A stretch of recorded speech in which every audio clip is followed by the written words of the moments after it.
And happy time zones for those that it's not morning.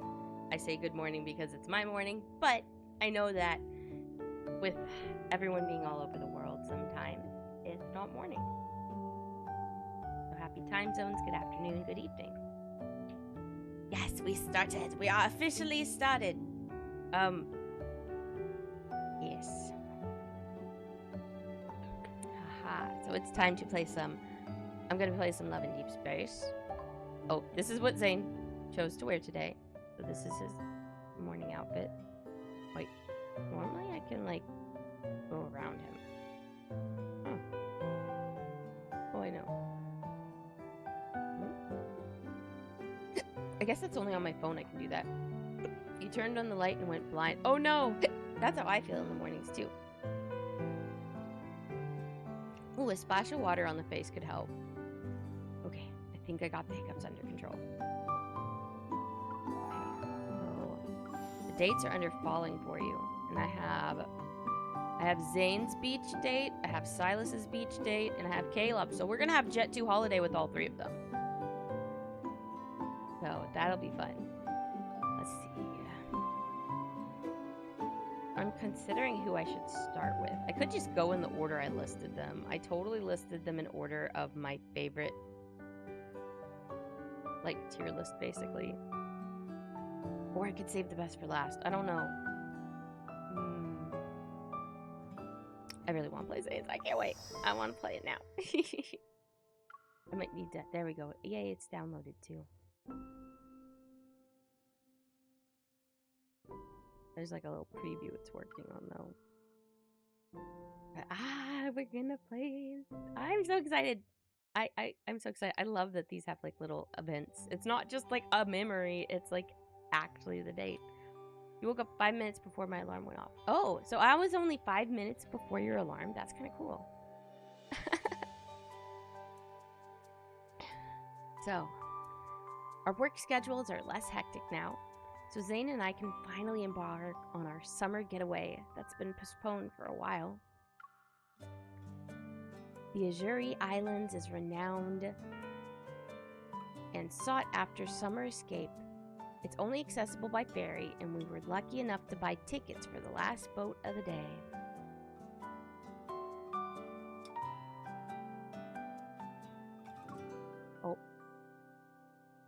Oh, hey, 10 extra minutes is nice. However, getting to this escape isn't as easy as it looks. Attention, please. We would like to remind all passengers that the last ferry for today has departed on schedule. There is no need to wait any further. Attention, please. We would like to remind all passengers that the last ferry for today has departed on schedule. There is no need to wait any further. Attention, please. We would like to remind all passengers that the last ferry for today has departed on schedule. There is no need to wait Standing at any the terminal, further. I can only Attention, watch please. as the last ferry We would like to floats remind into all the distance. passengers that the last ferry for today has departed on We're done schedule. for. There is no need to wait missed it. any further. Oh, someone looks handsome, but he's up front. Oh, Zayne. I don't know whether to blame the airport bus that got held up when we were halfway there, or the 5 consecutive red lights. I would say our flight that was delayed by 20 minutes is the main culprit. It's the root of all the problems we encountered.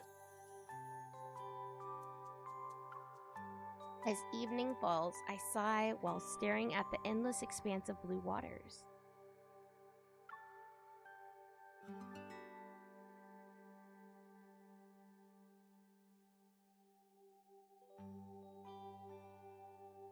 Terrible way to start our trip.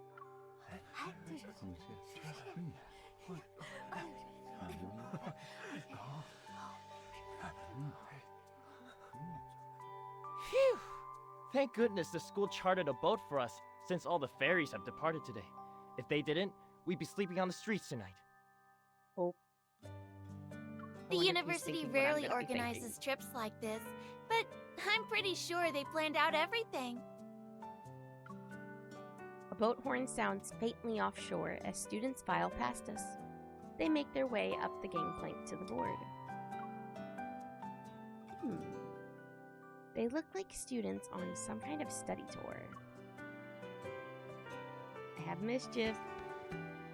Zayne and I are the only people left on the dock. Then someone who looks like a teacher taps him on the shoulder from behind. Oh! They think we're students, I bet. Whose class are you two from? Get a move on. Oh. Zayne and I exchange glances, but just as we're about to explain ourselves, the academic advisor pushes us onto the boat. Oh, I didn't have to be mischievous. The teacher did it for us. I see 2 empty seats over there. Quickly now, the boat's about to leave. But yes, to Jules, I don't know. I misunderstood the one message. And so that's why I was yay. And then I was like, wait, not yay, because you need groceries for sure.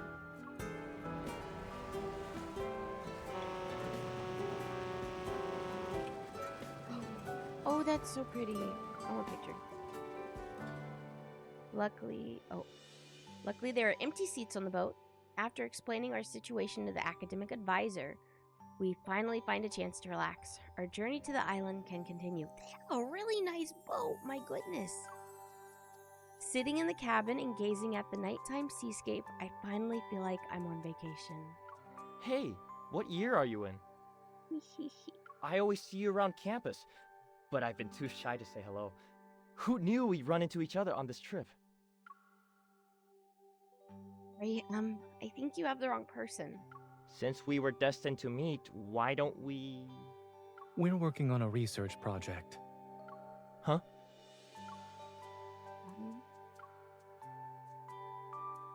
I should play along.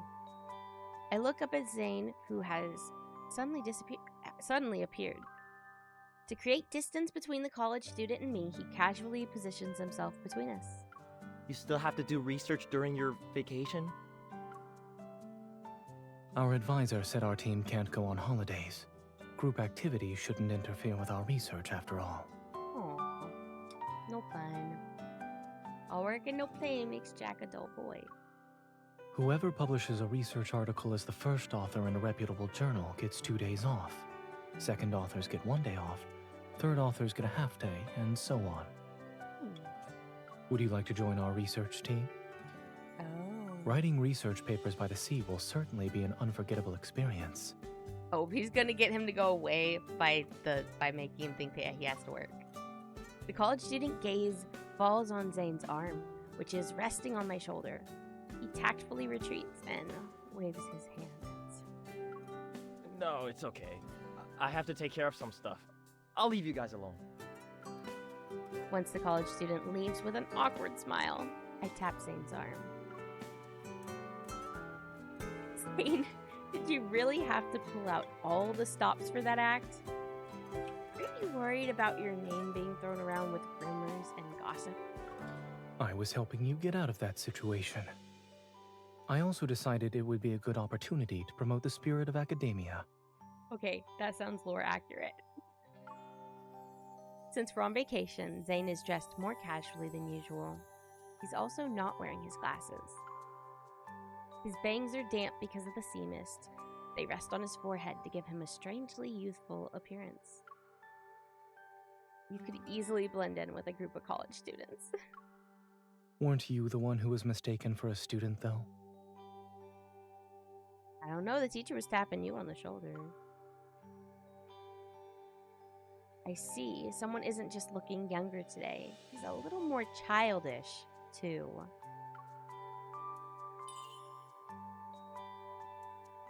I can't resist running my fingers through his hair. It feels nice. I'm curious. What were you like when you were in college? Wouldn't you be the shortest one in the class if you started college as a 14-year-old? I use my hand to gesture at a height level while using my body as a standard. Maybe you were this tall? Softly chuckling, he gently takes my wrist and moves my hand up a bit. I'm afraid I was taller than what you're imagining at the moment. Oh? So you didn't just skip grades, you skipped heights too?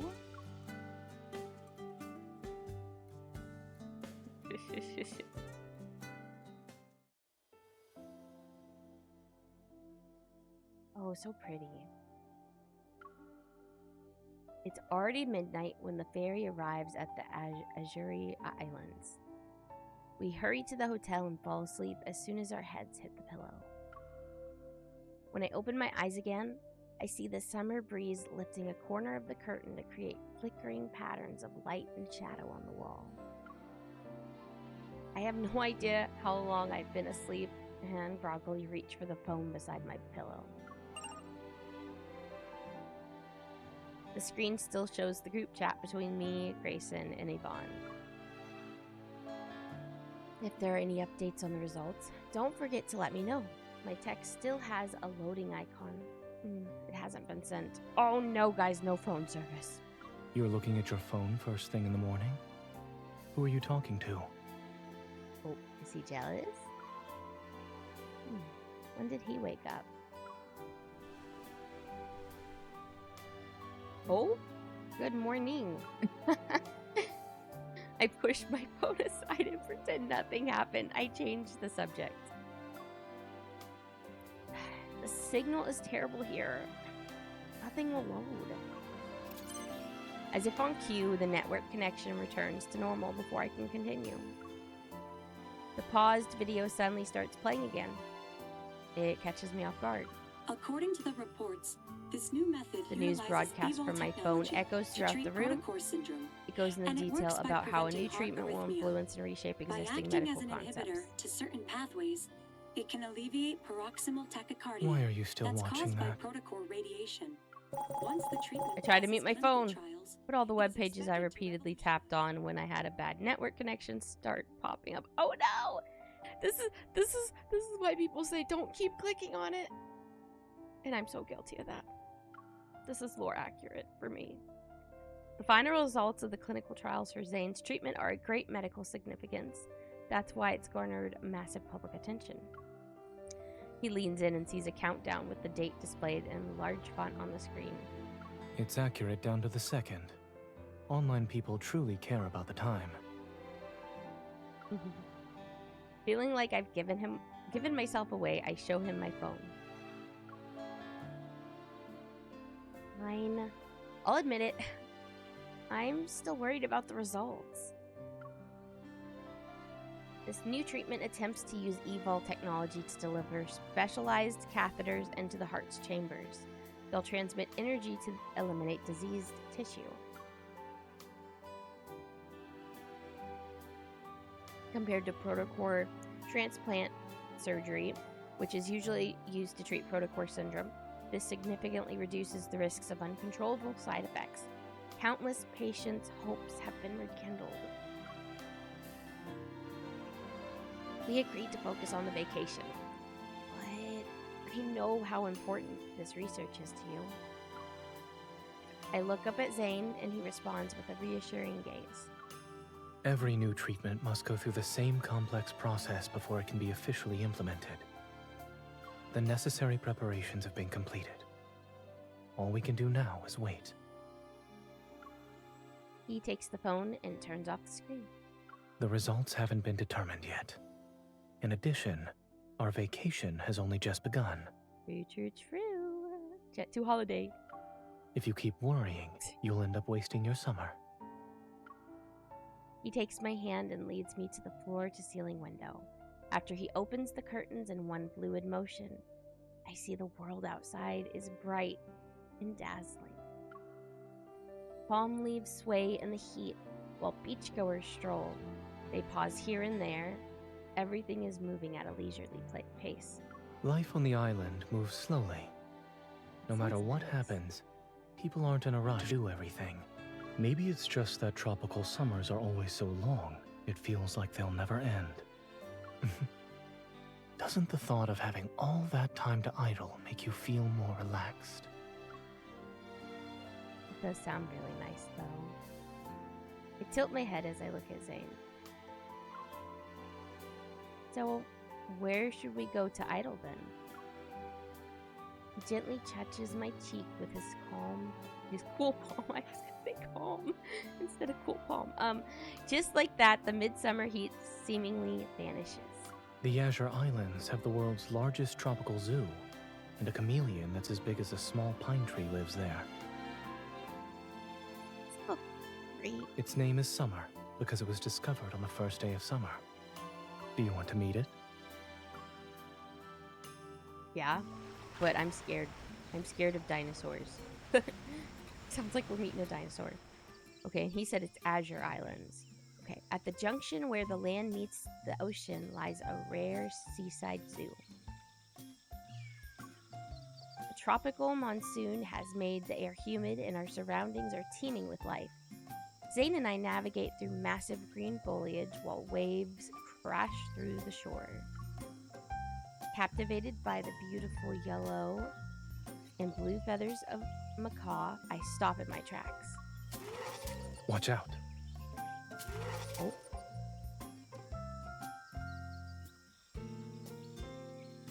I look up toward the sound and see a dark brown blur leaping between tree branches.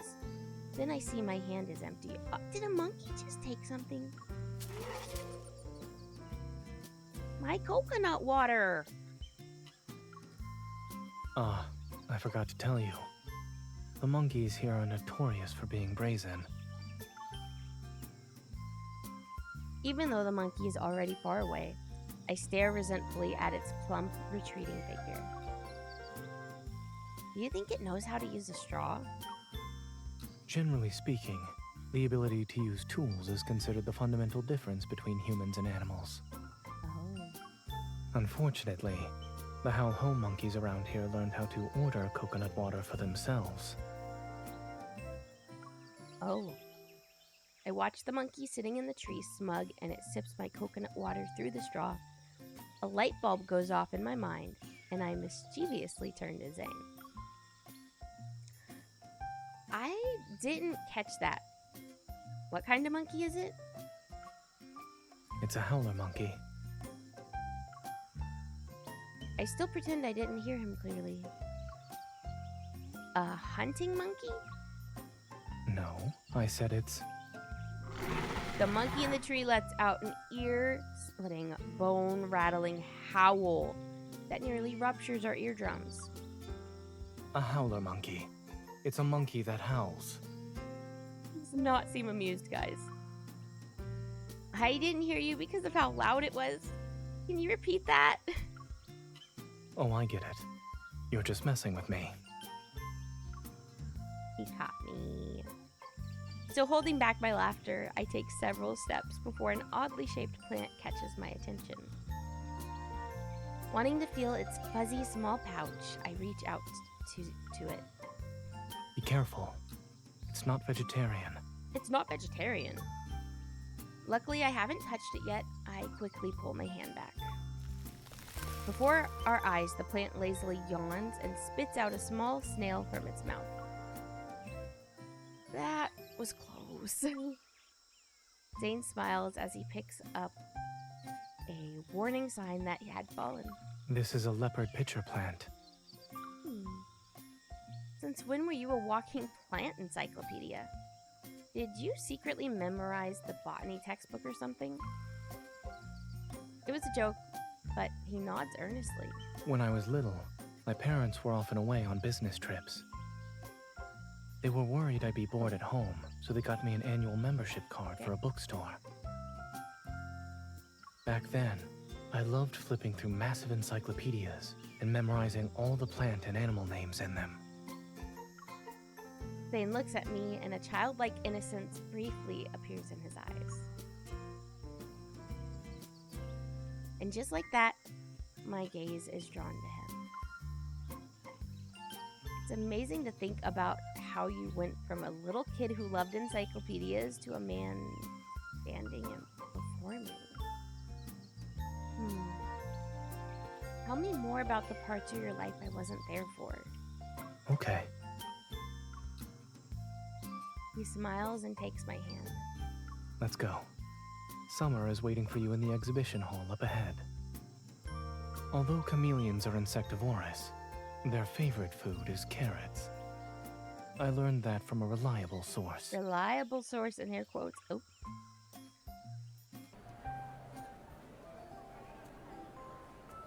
So, is it a reliable source? We'll find out. We see it's already dusk when we leave. The zoo is right next to the sea, so the fine sand and blue ocean appear before us after we walk for a bit. People are setting up stalls that sell goods on the beach. One of them catches my eye. It's selling tropical fruits.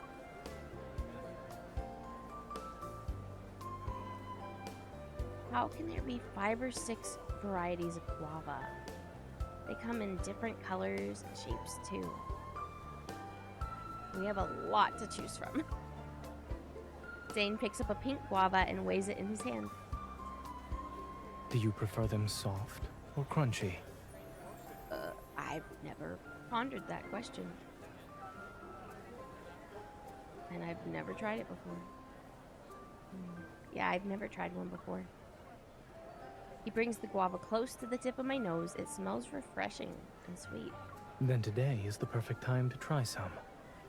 Guavas are a specialty of Azure Islands. He carefully puts the fruit into my woven bag. I grin as I watch him. Why are you smiling? I hold up the guava in front of him and wave it. Spending our summer here is wonderful. No work, no meeting, no worries. It feels like nothing in the world is more important than finding the perfect guava. He leans in and lowers his head to smell the guava in my hand. Nothing ever did. Meanwhile, I'm staring at his fluffy hair. I really want to pat his head. At that moment, familiar sounding laughter reaches my ears. It's the group of college students from yesterday.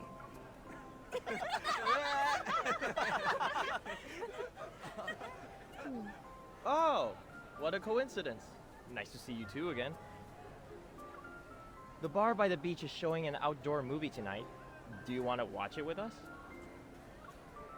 I slowly turn to Zayne, and he nods.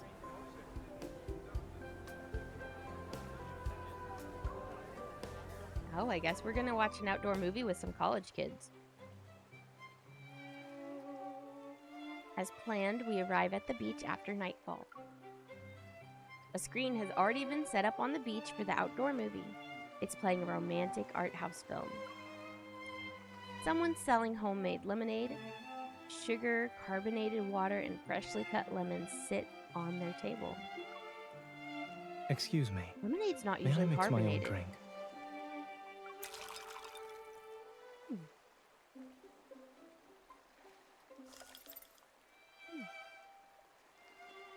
Guess I'd make it like soda. We blend into the crowd. The night breeze accompanies us as we sip the special iced sodas. Zayne mixed by the shore. The ingredients were simple, yet the taste is surprisingly good. Time for an interview. What's your secret? He shakes his head. It's a trade secret. I can't tell you. You're so stingy. I have to keep some summer mysteries. That way, you'll always think of me. I look at Zayne. The night sea breeze gently blows past his hair, and the strands by his ears brush against his skin. He really did think of everything. Shouldn't I also keep some mysteries then? That way you'll think of me? As the night breeze gradually subsides, the whispers between us become clear. I brought you to this island because I was here before. I visited it while working on my PhD. Whether it was watching the sunrise by the sea, drinking a chocolate milkshake, or having my foot pinched by a tiny crab while beachcombing. I wondered what you were doing during the summer from time to time, and if you might be experiencing similar moments. He moves closer, his breath warm and steady. So you asked the wrong question. Oh, I asked the wrong question? What you should be asking is, what doesn't make me think of you? Oh.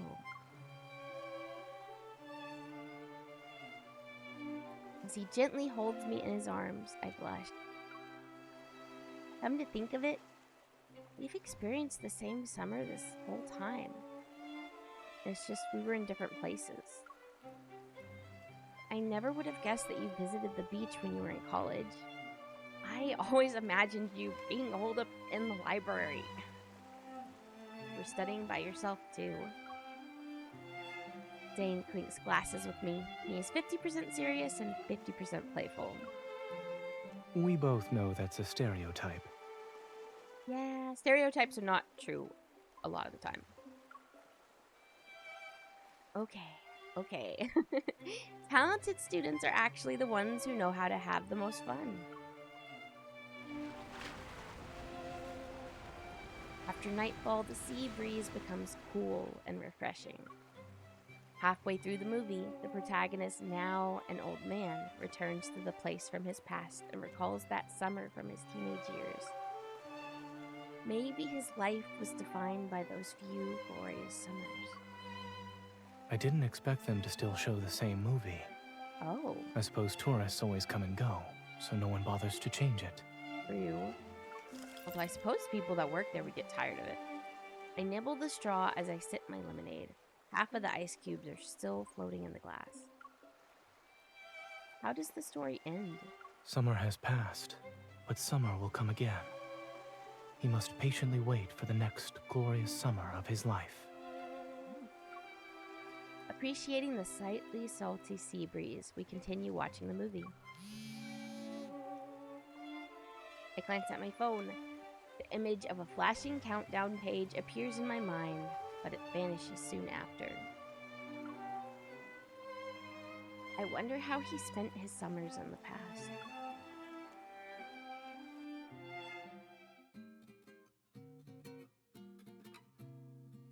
Ever since we arrived at Azure Island, every day has been incredibly fulfilling.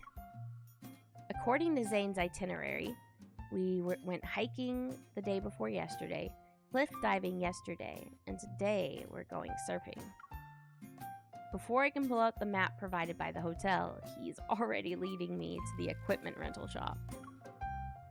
While Zayne is helping me select a surfboard, I notice how the store owner is staring at him. Is something wrong? It really is you. You know, it's been a while. I had to make sure before I said anything.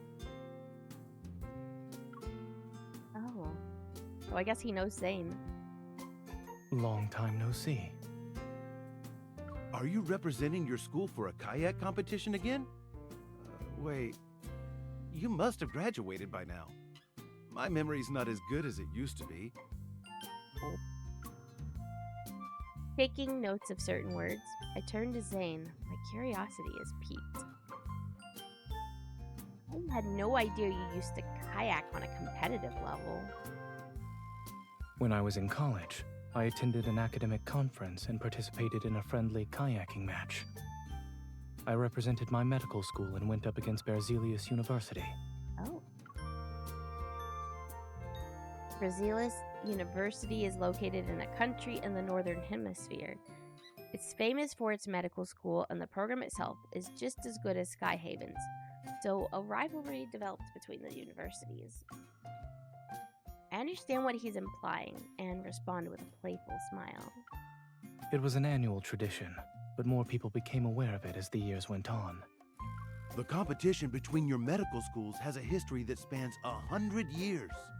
But the year you participated in was especially memorable. Oh, thank you, Uksumi, for becoming a gemstone. Also, thank you for being my 620th follower. That hit us a goal. Thank you. How are you doing today? Seeing my interest, the rental shop's owner points to a post-competition group photo on the wall. He led Skyhaven's medical school and broke Berzelius's 10-year winning streak. In the photo, Zayne stands in the middle of a jubilant group. He holds an enormous trophy, and the corners of his mouth are turned upward. He's smiling. My gaze splits between the 20-year-old Zayne in the photo and the Zayne standing here before me. It's like I'm seeing a double exposure across time. Imagining you participating in this kind of event, it's as if I saw the president of the student council show up for PE class.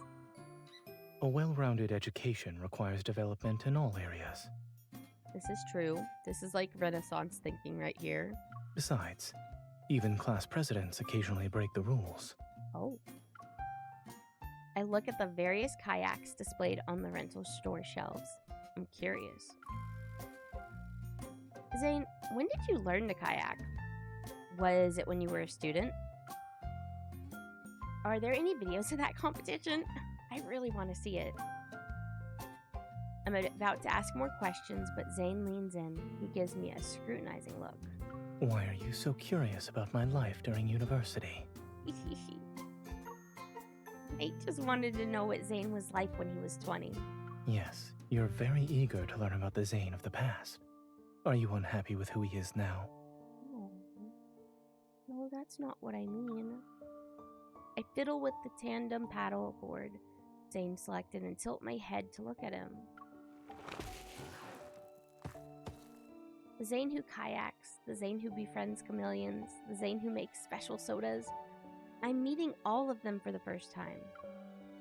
He went to university at a young age and traveled to many places over the years. He must have experienced all sorts of interesting things.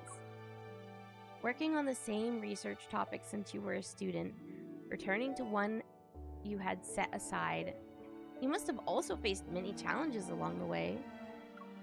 You got summoned by muscular guy. Ayo, this is Zayne. This is my husband and lads. Because I think technically we're married in the game because of the event with the wedding. I don't know.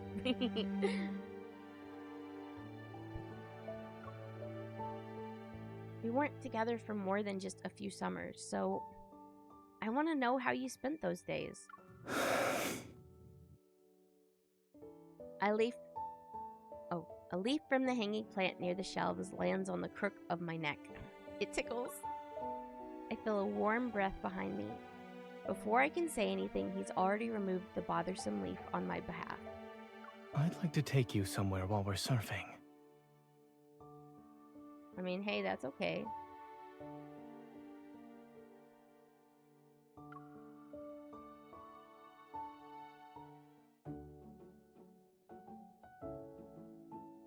I'm married, IRL. My MC in this game is married to him. After leaving the rental shop, Zayne carries the surfboard under his arm as we walk along the sandy path. So, is the place you wanted to take me to hidden behind the waves? Noticing my obvious curiosity, he purposefully doesn't answer me directly. I used to surf back then. Whenever I felt overwhelmed, I'd go out to sea for a while. What it was didn't matter. Everything simply became a drop in the ocean. Insignificant. We carry our shoes in our hands and our feet sink into the fine, light gold sand. It's hard for me to imagine that. Zayne looks at me. Be more specific. I can't imagine what could have upset you so much that you'd need an intense sport like surfing to vent. You've always appeared calm and in control of the situation. We're almost at the beach. The endless azure sea stretches before us as Zayne turns his head. Brilliant sunlight illuminates his face. If you had seen me in such a disheveled state, the old Zayne would have been embarrassed. Oh. I meet his gaze and deliberately draw out my words. What a shame. If we were together back then, I could have teased you a little. Do you enjoy seeing me be upset? Well, I might have said something else aside from teasing you. I grab Zayne's arm, which makes him stop in his tracks. Then I look into his eyes. I would tell you to surf when you're happy. Don't do it only when you're upset. The waves will lift those happy moments to their highest peak. It'll be like popping open a bottle of champagne. The sea breeze gently tousles his hair. On this secluded shoreline, his voice resounds with remarkable clarity. The seawater slowly rises past our ankles as I hear him chuckle. Then let's treat this as us celebrating summer today. As the waves are about to come in, he takes my hand and leads me deeper into the sea.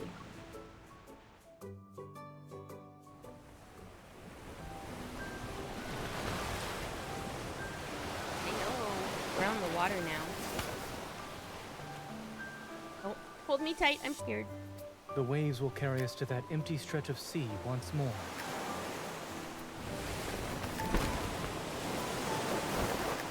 Yeah, hold me tight, please.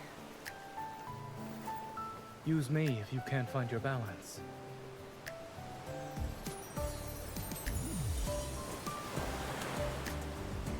Yes, a retreat from my routine. Oh man. Did you find that spot when you had gone surfing in the past?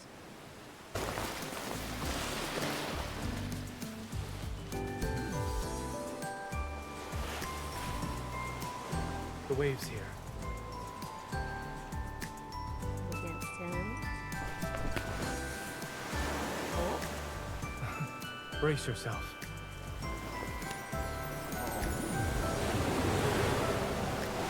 Oh wow, how is he so good at surfing? He's pulling it off even with an extra body on there. Hang on. They do a really good job going from first to third person view on this. Watch your step. Oh. Hold on.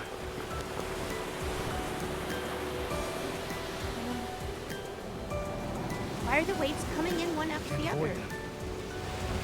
Break through. Are you ready? Don't know.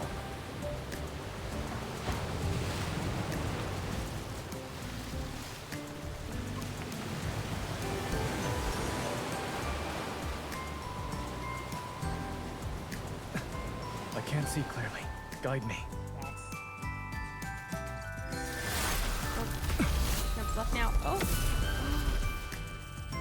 Oh wow. He used his evil. You can use your evil like that? Practicality is what matters. Oh, that's so pretty. I didn't know he could freeze a whole wave. Aw, piggyback rides. We're very fortunate that the waves carried us to safety. Oh. Wait. Polish things well. The person who was told to do this took it very seriously. Oh, you'll have to walk and try. Oh no! I'm so sorry, Jules. Oh, shows his eyes. Your hand is the minimum requirement for safety, huh? Oh, they're nestling.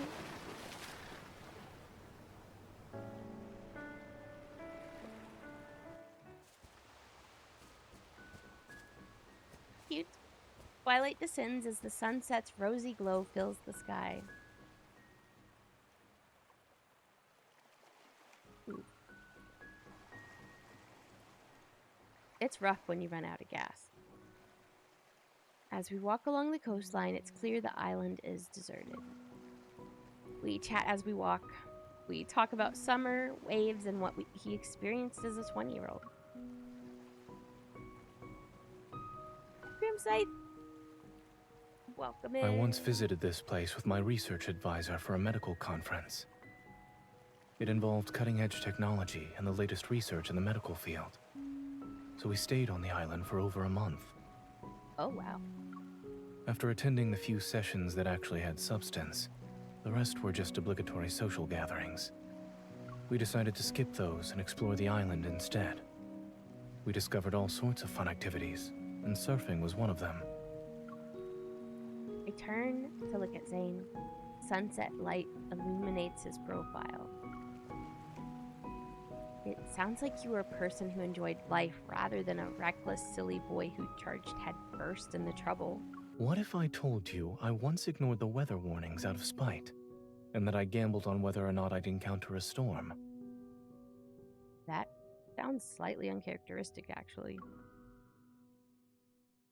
Didn't you ever think that someone might be worried about you? The water damaged my phone, so I couldn't really use it.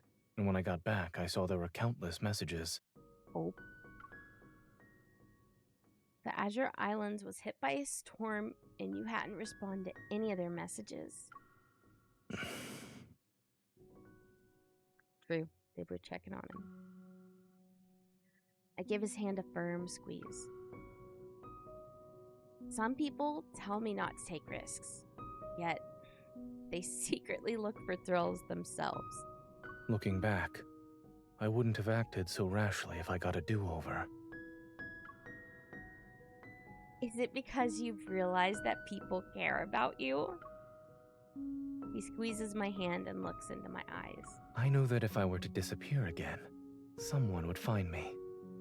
But I don't want to make her worry. The image of a figure carrying a surfboard and running toward the sea flashes before my eyes. It overlaps with Zayne at this moment. I have even more questions now. What exactly were you so upset about back then? I was working on a research project for a long time. Its results were still uncertain, and it would probably fail even though the research team was close to completing everything. If the evaluation standards changed at the last minute, our work would have been for nothing. To make matters worse, extreme weather trapped me in a hotel for several days. I desperately needed a way to blow off steam. Oh, it's almost like what's happening right now. Zayne shakes his head. It's similar, yes. But I've changed since then. In the past, I felt powerless when my efforts didn't yield the expected results. However, I eventually realized that it's better to focus on the present. Walking along the deserted beach, our figures stay close to each other. He embraces me and his warm breath dispels the night's chill. Although nothing in this world is certain, we can always hold on to the present. Besides, now I have someone who's willing to surf with me. It can't be called storming off in frustration anymore. I can say I'm wandering around the sea at least. Aww. I rest my head on his shoulder. And right now, us being here together, it's the one thing that's absolutely certain.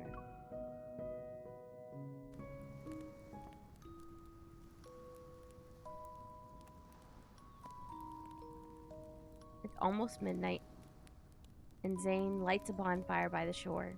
We sit on the sand to warm ourselves while we talk. Dancing flames, enchanting moonlight, insect songs that rise and fall like steady breathing. This summer night is tranquil and beautiful. You haven't said anything for a while. What are you thinking about? I was thinking. I look up sheepishly and blurt out a random response. This summer night is so beautiful. I feel like it's straight out of a commercial, but it's right in front of me. You sound like you were in a commercial too. Noticing his gaze, I slide my phone to the side as if nothing happened. Ah, he caught me, guys. The week is almost over, and the results will be out at any moment's notice. I can't help but steal glances at my phone from time to time. Are you still worried? I understand that the final result isn't what matters, it's the process. I'll admit I said some profound words, yet after a moment of silence, I can't help but look at him again. However, I still hope that luck will be on your side. It's a selfish wish, I know. Zayne meets my gaze. Even if the results aren't what you hoped for, you still have a chance to turn things around. He gives me a slight smile and the flickering firelight cast shifting shadows across his face.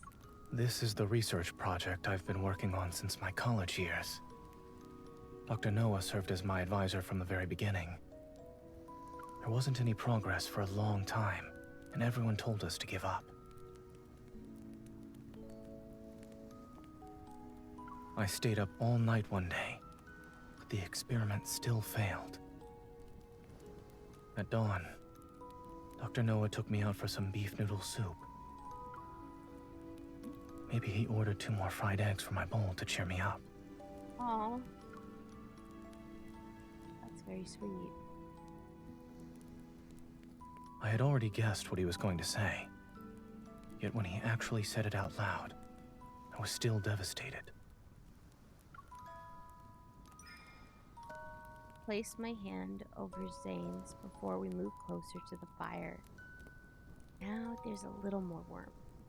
I asked him if I should give up since he thought I couldn't get good results with the research project. Zayne makes eye contact with me. He said that it is difficult for people to tell if what they're experiencing will lead them to a different path or the end of the road. When you feel stuck, just keep moving forward. Likewise, things that are meant to be completed and people who are meant to be in our lives,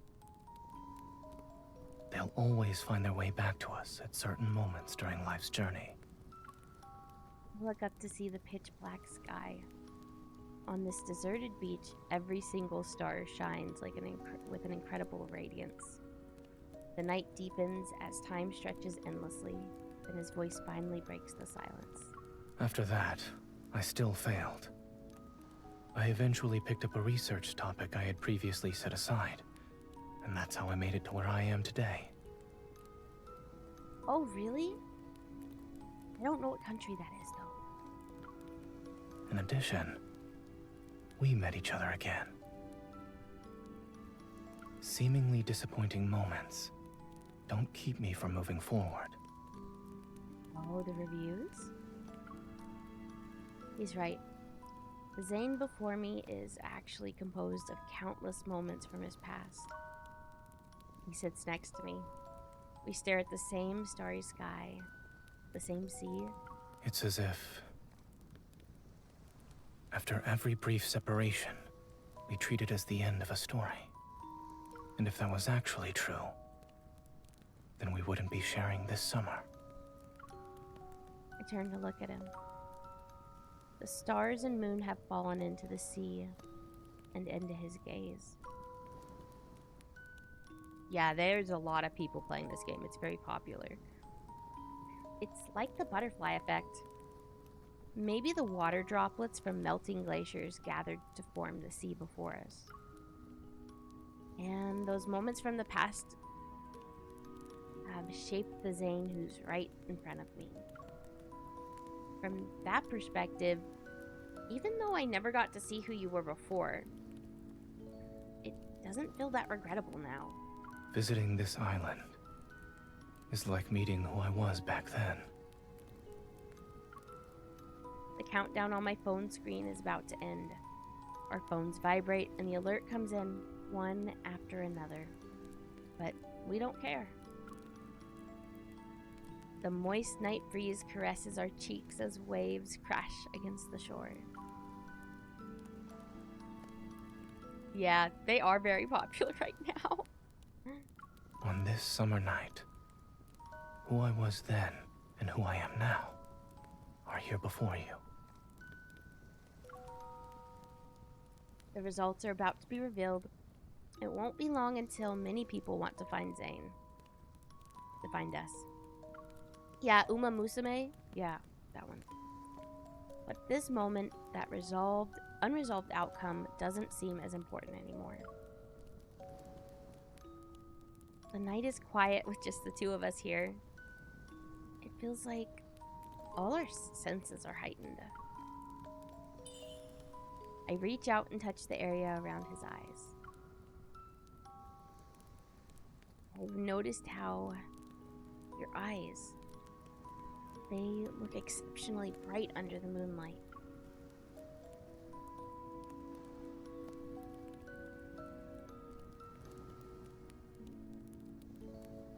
He pulls me into his arms. The top of his head brushes against my forehead as our gazes meet. I can see what I look like in your eyes. Can you see yourself in my eyes too? Our bodies are almost touching, and the warmth from his fingertips hovers in the air between us. Everything on the shore and in the sea seems to ignite in response. Then everything seemingly vanishes. There's only us. We've been looking into each other's eyes. You planned this, didn't you? I remember what he said the night before when the sea breeze accompanied us. Everything suddenly makes sense. From now on, the summer night breeze, the scent of lemons, the sound of ice cubes clinking, they'll remind me of you. And I know that our summer will never end.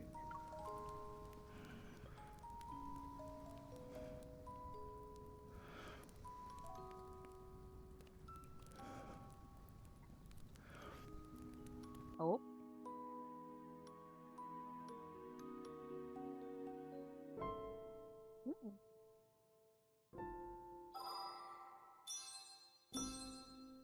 Oh.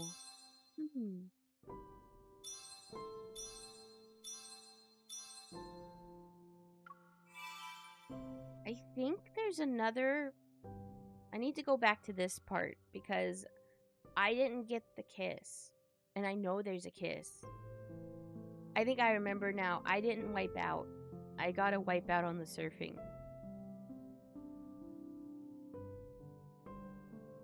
I think right now, they have like, because it's a Chinese game, I think they tried to have the languages most common in the Asian countries. So they have Chinese, Japanese, Korean, and then English is a very universal language for the most part too. Oh, thank you for the hydrate to Jules. Okay. Oh. I want to get to the part about the surfing. It really... Oh. Can I... Long time no see. Are you surfing? Wait, I don't want auto. Let's speed it up for a moment. When I was in...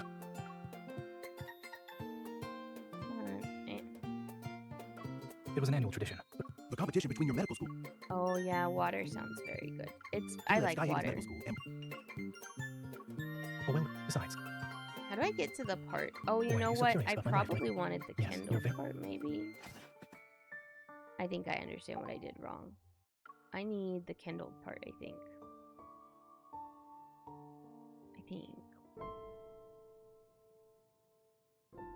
I think I went there because... But yeah, I need this, the Kindle. We'll go to the Kindle. Yes. We're gonna go there. Oh. My phone just says someone just gave me a gift on Throne. I'll have to go look at that. That's exciting.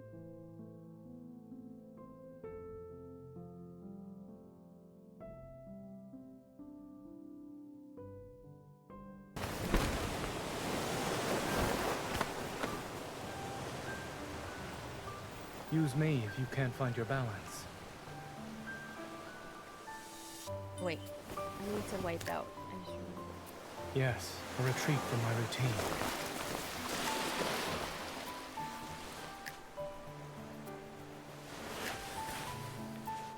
The waves here. Okay, I need to wipe out. Oh, we didn't wipe out. Brace yourself. I'm like purposely not doing it because I'm hoping we'll wipe out.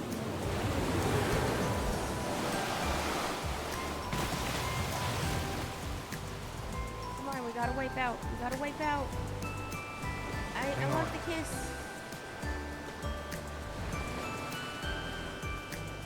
Steady it. I'm not steadying.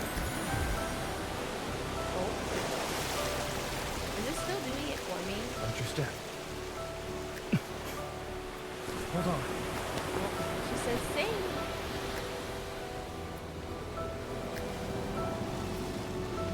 Can't avoid them.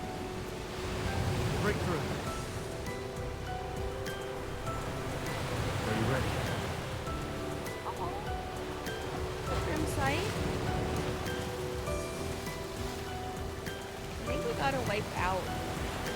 I don't know how to make it wipe out, though. I've been missing all the bits. I can't see clearly. Guide me. Oh, this is different. We didn't get this before. Wait. Oh, there we go. There we go. So this is the part where we need to wipe out. Oh, I'm sorry, Zayne. I'm so sorry. I'm so sorry. Zayne?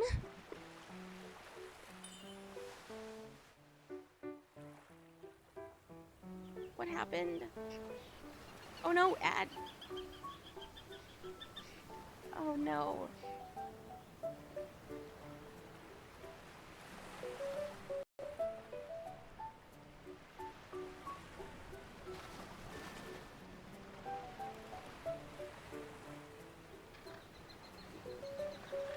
Yes, the best option is to fail right now.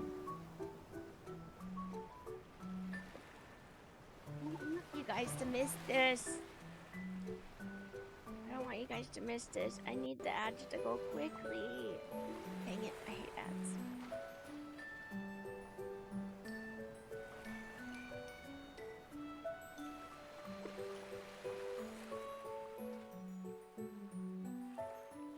Oh wow, he looks so peaceful.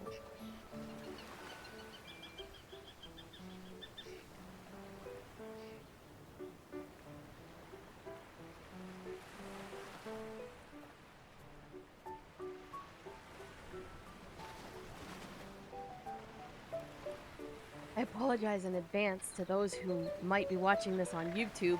I don't want my viewers to miss this part.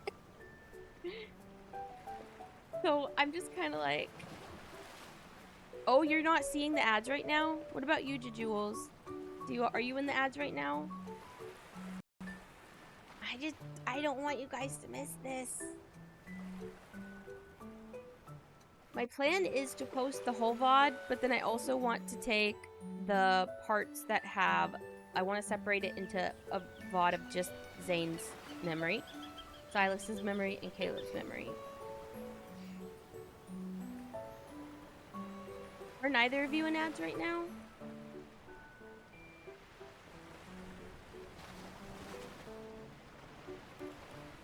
Oh, 1 more minute of ads. Okay. Here, I have an idea. I have an idea. I have an idea. I have an idea. Do.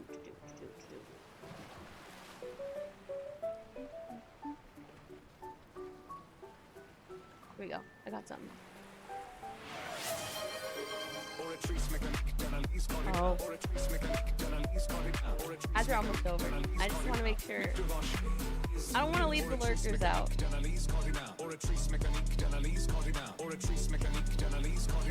Mr. Tartaglia is guilty. I like that. Okay, 17 seconds. 16. Oh, so close. So close, yet so far, Zayne. I can almost touch him. Oh, yeah. Thank you for the dunce hat. I am a dunce. 1 more. Oh, it says you guys are back. It says you guys are back. You were out of the ad prison, which also imprisoned me today. Alrighty. What happened? Oh. Ah! Guys! Oh, are you okay? Stop pretending. I'm Sorry, tired. open your eyes. I won't move. Uh-oh. Can you not move? Very long. Oh. Look. Oh, I gotta get a picture. How cute. You're not planning on getting... Oh, dang it. I need to see what it says. You're not planning on getting up anytime soon. Why are you good at making things go your way?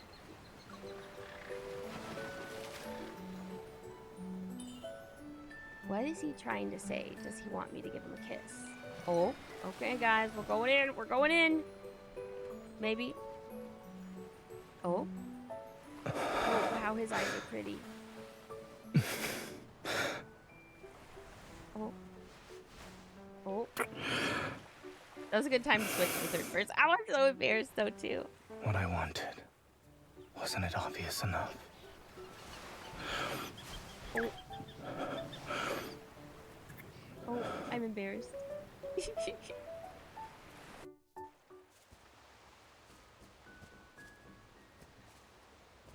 Okay, and then we saw this part already. Ah! The kiss! La Caboya.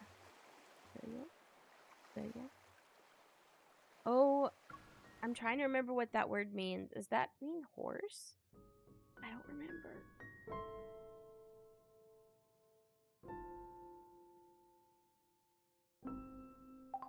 Oh my gosh, that was so cute. Ah. Ah. That was awesome. Oh my gosh, guys. Ah, I'm like all like giddy and happy on the inside, I think. Thank you for the hydrate.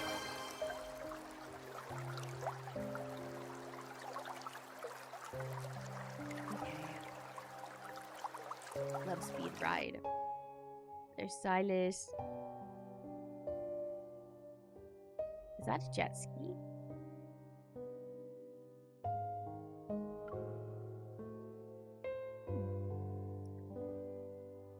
No, that's fine. We can start this one. I don't know if Sylus has more than one ending or one thing for the Kindle. Ladies and gentlemen, thank you for using Lincoln Airlines. This is flight LK0715. We'll be departing from Lincoln City shortly. Video. Our destination is Azura International I should have Airport. said something sooner, probably. The estimated flight time is 10 hours, and the distance is... So Sylus and I are headed to the Azure Islands. It's a popular vacation spot. I fasten my seatbelt and glance at Sylus. His eyes are closed as he sits across the aisle in quiet meditation. The reason for this vacation can be traced back to a few days ago. Oh, we get to see a few days ago? Onakaina's base, the media room.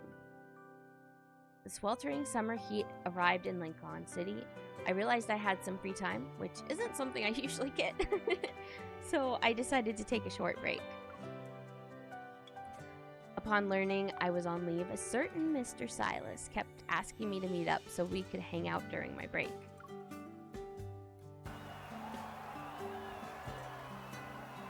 That was easy. Why do I hear cheering? Huh? You look pleased with yourself. Are you ready for another song? Right now, guys.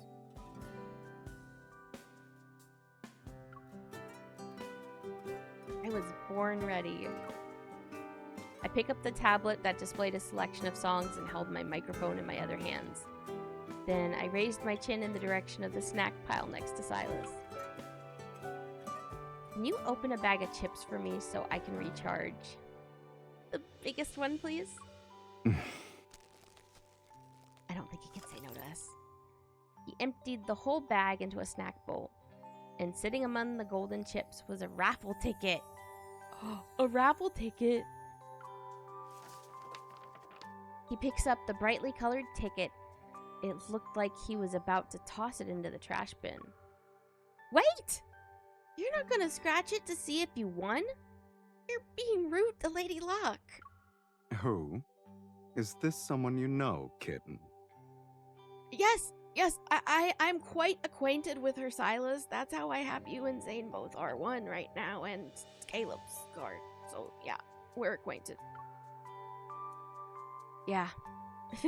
She whispers 3-word phrases to me. Let me guess. Thanks for participating. Oh. Scratch the ticket! I pounced on Sylus's back, wrapping my arms around his neck. I gave him a vigorous shake. He grabbed my wrists with one hand and scratched the raffle ticket with the other. Huh? What did you get? Congratulations. You've won the grand prize. Ignite your summer with a luxurious summer getaway for your honeymoon. What? Sylus, you actually won the grand prize! Oh my gosh! Leaning over his shoulder, I took the lucky ticket and that almost got thrown away and examined it carefully. It looks real. I thought you'd say it was a scam that made its way to Onakaina. So we I realized that summer on an island meant being exposed to intense sunlight. Silas probably wouldn't like a place with tons of light. I don't know why he wouldn't like a place with tons of sunlight. I'm guessing there's a lore reason. Since neither of us is particularly chummy with Lady Luck, staying in the N109 zone for the summer wouldn't be too bad. You're worried about me? Oh, he learned. Is it that obvious? I don't care who's in charge of Luck, but going to the beach for a vacation isn't too bad. I slide off of Silas's back and settle down on the sofa. I mimicked his tone from earlier. Oh, you're saying you're not going to miss the chance to cozy up to Lady Luck? Don't play dumb. You think she's the one I want to get close to? Oh, I'm picking up what you're putting down. Silas stood up and pressed the ticket against my forehead. A luxurious summer getaway for a honeymoon. A honeymoon usually involves 2 people, last time I checked. Oh. Guys, this is our honeymoon from the wedding, I guess. It's confirmed now. My reminiscence ends and I rub my nose. Even though this was supposed to be a luxurious honeymoon trip, the travel agency clearly cut corners. They offered economy seats instead of first-class ones. Silas has his leg bent because there's not a lot of space, but he doesn't show any discomfort. Once we land, we're supposed to join a local tour group. They drag you out at 6 in the morning and don't return to the hotel until 10 p.m. Your nocturnal schedule will definitely be messed up.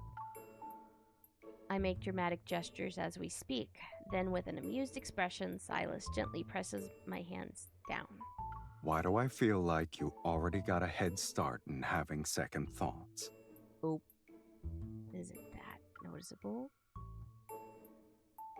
That's not it. I'm excited about witnessing another side of a certain someone. You don't see it often, especially in this kind of summer setting. I'm not too concerned about what we'll be doing. New experiences are always fun. Silas fastens his seatbelt and eyes the empty seat between us. And right now, the most eye-catching thing here is that. Hello. My seat is between you two. Oh, no. No. In the aisle, a boy who's around 7 or 8 stops next to me. He politely points at the seat between us. Okay, that is too young to be in an airport by yourself, I'm pretty sure. Also, why does he not have a seat by his mother? He fastens his seatbelt in between me and Silas, and his gaze lands on the hunter's watch I'm wearing. I'm Leonard. Are you a hunter, miss? I watched a lot of Deep Space Hunter documentaries. You're super cool. I see the wristband he's wearing denotes him as an unaccompanied minor. Oh, he's by himself. Okay, so he's got to be at least 8. 7 would be too young. It's either 8 or 10. I can't remember. Thanks. You're pretty impressive, too. You're on an airplane all by yourself. You're taking notes. The plane reaches cruising altitude, and Leonard quickly warms up to me. He leans towards me and lowers his voice. He asks a lot of questions in a polite tone. Miss, is your handgun the newest model? Can I see it? I have that on the plane? How do you run away from a super dangerous wanderer? I heard the hunter exam is really, really hard. What score did you get? Have you ever failed a section before? Oh my gosh. My brain. This actually makes me anxious. This Leonard kid is very close to Pyrite's age, and I cannot imagine sending my child on a plane by himself. Like, just... Fortunately, this kid is with 2 safe people. But, oh my gosh, that's terrifying! Hearing an amused chuckle, Leonard sneaks a glance at Sylus before quickly looking away. Miss, are you escorting a criminal for a top-secret mission? Oh, that's hilarious. Do you want the latest Hunter firearm model, kid? Switch seats with me. I'll give you one after we land. Oh, ayo. Gonna switch seats. He's shocked. Looking at me and Sylus, he figures out what's going on. You want to sit next to her? Oh, I get it. You two aren't a hunter and a criminal. You're a couple. He's a smart kid.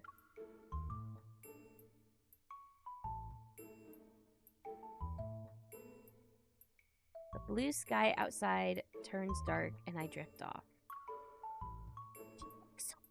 Glasses! Oh my gosh, guys, look. I gotta get that. Boom. When I wake up, I see Sylus is flipping through a magazine. He's sitting in Leonard's seat.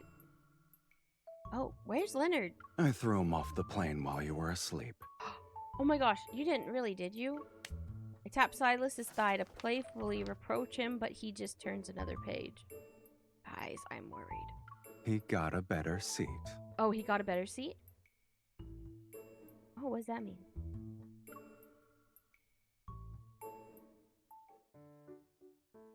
Hmm.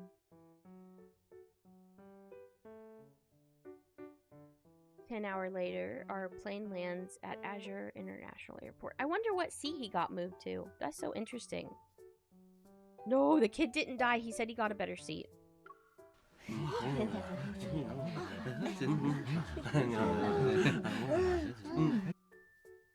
Tall palm trees line the roadside. The air is thick and humid. The heat is stifling and the tourists wearing light clothing are everywhere. Everything around us has that unmistakable summer vacation aesthetic. But the harsh sunshine is too much for Sylus. He immediately puts on a hat and sunglasses. Poor Sylus.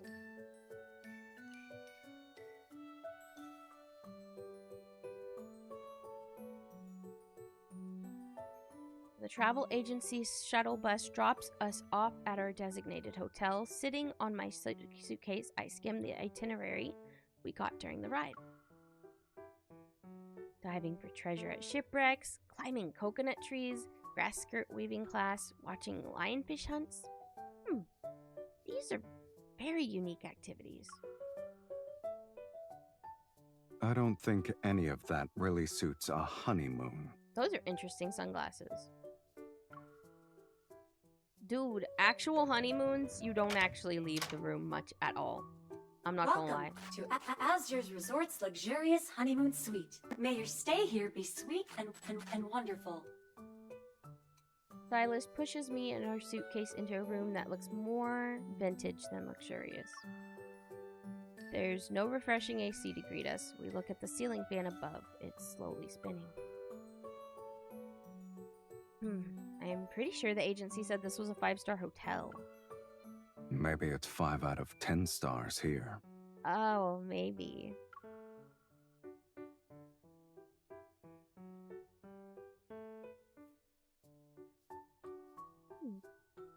Sylus removes his sunglasses and hat. As he walks into the bedroom, the 2 dolphin towel animals are touching noses on the bed. Aww. He picks one up and nudges my cheek with its soft snout. At least the dolphins fit the honeymoon aesthetic. Who knows?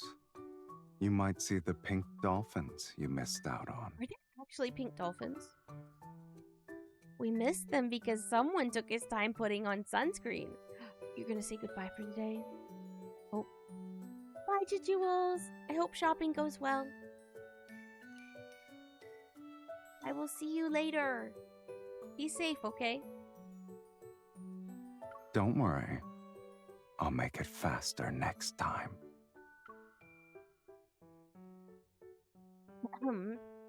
They're not going to exactly appear on demand. I push my suitcase towards Sylus and walk to the balcony. Didn't you say you wanted to catch up on sleep? I guess here's your chance. A refreshing sea breeze washes away some of the heat. Like tropical flowers, beach umbrellas bloom along the shore. A few seagulls circle near the land. Why are you here?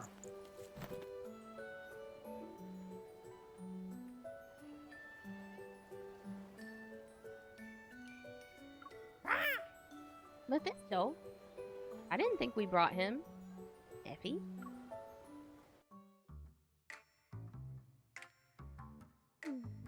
I hurry back inside and see Sylus lifting a stiff Mephisto out of the suitcase. Uh-huh. Don't sneak inside the suitcase and pretend to be a toy next time. Oh. He snuck along. The poor mechanical crow shakes his two wings a few times before regaining his balance. Hearing Mephisto's cry, several seagulls suddenly land on the balcony. Their squawking shows they're ready for a fight. Oh no. I'm scared of birds, so this is stressful. Mephisto, who was listless just moments ago, flaps his wings and charges straight for the balcony with astounding force. As expected of Oneikinus' bird, he's ready to fight right after a long journey. Hunters from Lincoln City are also like that.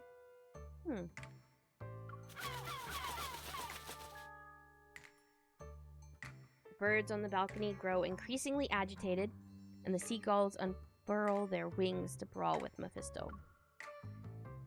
Mephisto! Don't let them beat you up! We've got a long day tomorrow. Conserve your energy, kitten. Oh, I want Mephisto to win. Black-red mist engulfs the seagulls and sweeps them off the balcony. Mephisto immediately gives chase. The birds clump together in a noisy flurry as they fly away. Oh, I didn't think our boss man would involve himself in a minor skirmish. I don't always stand around and look pretty while you fight wanderers. This is true. You fight also, but you still look pretty. Oh. He then grabs them. He grabs the hem of his shirt and pulls it off in one swift motion. Oh. Hello, welcome in, Powerberry. Thank you for becoming a gemstone. Also, you're just in time for shirtless Sylus. So, ayo. I'm taking a shower before my nap. Why are you looking at me like that? Do you want to go first? Or... Oh. I don't know where this is going. I'm actually a little nervous now. Oh, excellent timing. Yeah, you had some excellent timing. You go first. No, you can go first. That way I won't empty the water tank and end up being your human showerhead again. Human showerhead, what does that mean? All right. Oh. Yeah, you had very excellent timing, though. Sylus moves towards me to grab a change of clothes from the luggage behind me. But, given the state of this luxury honeymoon suite, I can't guarantee there will be any hot water left for you. Oh no, cold showers. What should we do then? The question slips out before I can stop myself. He pauses before he leans against the bathroom doorway, his gaze fixed on me. To keep me from using up all the hot water, we could take a shower together. Oh, oh guys, I don't know where this is going. Okay, thank goodness they didn't show it. I was so anxious for a moment. I was like, I don't know if this is gonna be safe for Twit. I can breathe. I got... guys. My cheeks already got red just because I was scared that was gonna happen. It's logical. That way they don't run out of cold water. I mean, run out of hot water. Because cold showers suck. Nobody likes those. Early the next morning, I'm still half asleep when Sylus and I board the mid-sized tour bus paid for by the travel agency. Aside from us, there are around a dozen or of other tourists. I just can't believe that. Oh man. Good morning, everyone! I'll be your Azure Islands tour guide for the next few days.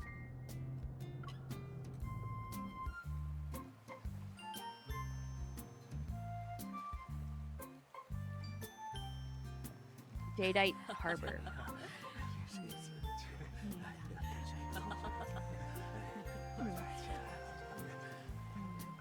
We've arrived at one of Azure Island's most famous spots. This is Jadeite Harbor. It used to be the legendary Pirate King's stronghold. Legends say he dropped his cherished jadeite here by accident. That's how the harbor got its name. Oh, that's an interesting For story. centuries, the people of Azure Islands have tried to find the Pirate King's jadeite. Okay, follow me, everyone. We're about to head in. But is there actually jadeite, or is this just a silly treasure hunt? The story makes it cute, though. Sylus, our luck is good enough to get a grand prize. Do you think we can fish up that jadeite if we set sail? Do you think we'll find it? I feel like if it exists, we'll find it. I don't get a response. I turn to see Sylus is already standing in the shade under a souvenir shop's awning. Just as I thought, he's still not used to the intense sunlight. Is he a vampire, guys?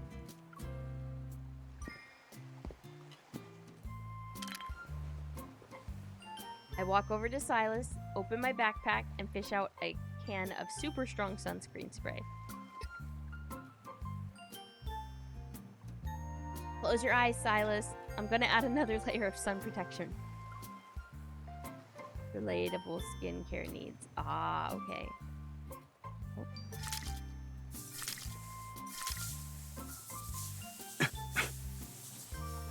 I also brought... I don't need the giant UV protection shirt, kitten. Oh.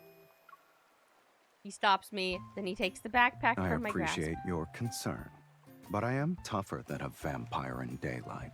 Oh, okay. Good. Then we should test how tough you really are. I grab a plastic toy cutlass off the shelf and wave it at him.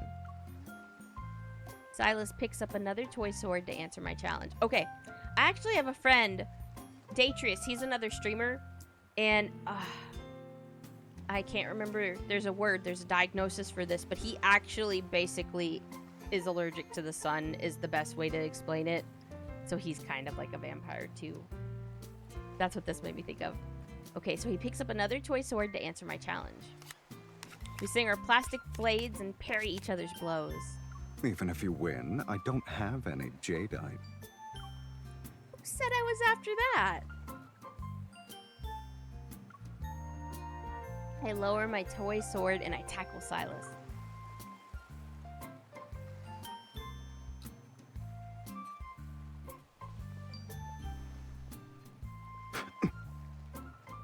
You're mine. Give up. You're mine. His arm around my waist tightens. So it's me you're after.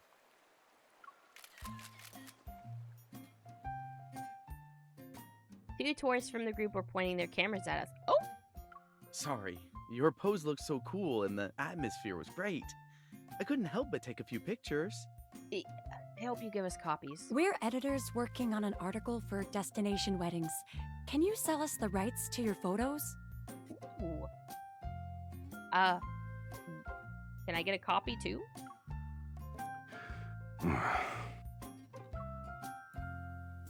I mean, AO, some money. Make some money on the side during a vacation. And some cute pictures. I mean, that sounds kind of great. Rainbow Waterfall. Azure Island's Rainbow Waterfall is hidden in a dense forest at the edge of the island. True to its name, a rainbow arches through the mist in front of a massive waterfall. The burden of being a hot couple. Yeah. This is Azure Island's famous rainbow waterfall. Legend has it. Really MC with any of the male protagonists in this game. Deity. If you toss a coin and it lands in the deity's cave behind the rainbow waterfall, you'll earn their blessing. I have coins for anyone who wants one. Today's exchange rate is... Seriously? I'll throw one. Oh, I hope the island deity helps me get rich. I think the island deity and the tour guide are the ones getting rich here. Yes, yes they are.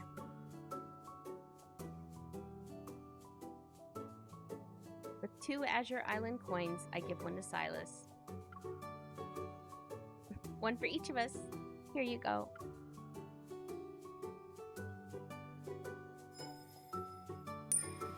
The coin arcs through the air and vanishes behind the rainbow and waterfall. Taking a deep breath, I cup my hands around my mouth. Oh, I like this one. Island deity, bless me. I want to date an Onakainis' man.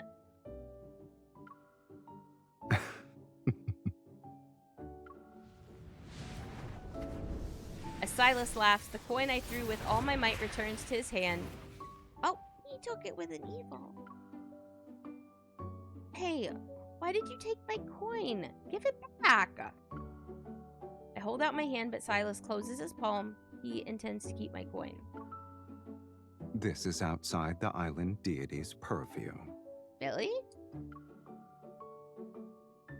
You took my coin.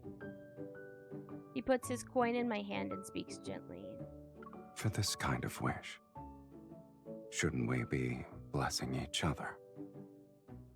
Okay. Okay. Okay. That was smooth! My goodness. Yeah, I saw that. She has a good arm. She threw her coin and it went over there. Could you two throw our coins for us, please? They want us to throw the coins for them.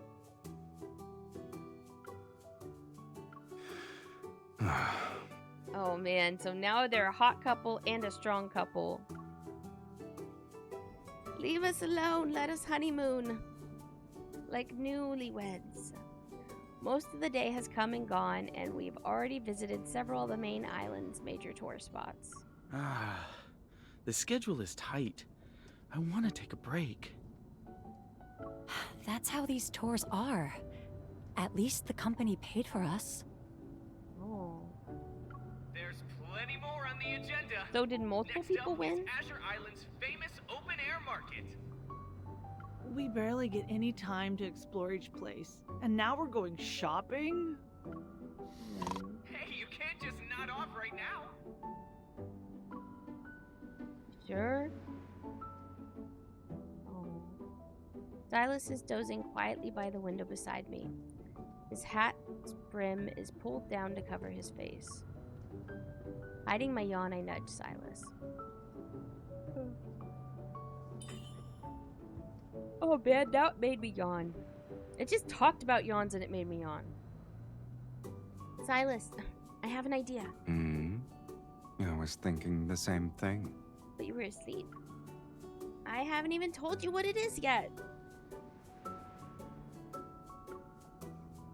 A soft chuckle drifts out from under his hat. The power of yawns. It really is. A soft chuckle drifts out from under his hat. Remember to sign the independent travel waiver for the travel agency later. Now then, move a little closer. He shifts his position, at an angle he rests his head against my shoulder. You boasted about being tough as Jadeite at Jadeite Harbor. I thought you'd be able to deal with this kind of schedule. The schedule isn't the problem here. I was under the impression that my size were obvious every time someone bothered us.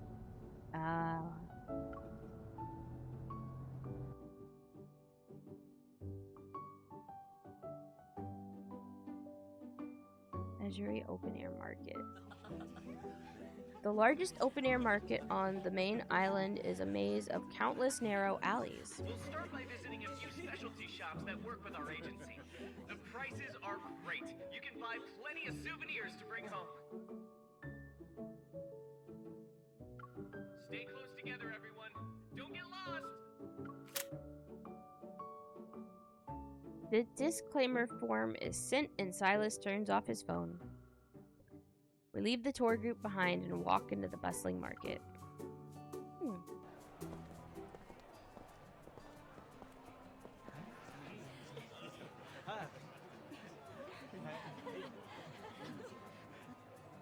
People stand shoulder to shoulder, and the air is filled with the sense of food and spices. Occasionally, a salty sea breeze blows by us. Vendors wearing bright smiles stand by the entrance of their shops. They try to sell their wares with enthusiasm. Morning, Gunaroo. How are you? You're a beauty, bitch. Good job! This color will bring out your natural charm. The owner of a small clothing shop shoves a brightly colored camp shirt into my hands. You can get 2 of these at 1% discount. No, 2%. We accept credit cards too. I don't think 1 or 2% is much of a discount, though.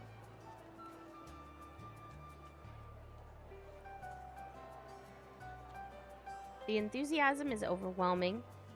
I'm about to ask Silas for help, but he happily is browsing the racks instead. What are your thoughts on this one? Let me give you, I forgot to do a shout out.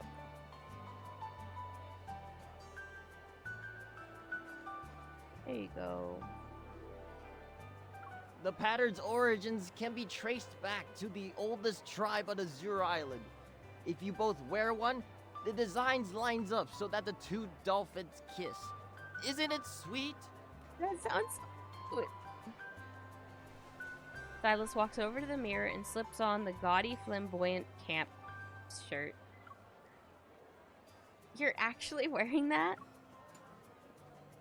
Are you afraid you won't look hot in one? Oh?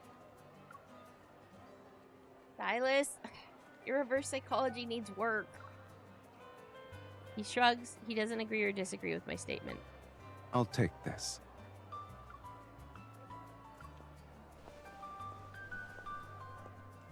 Interesting.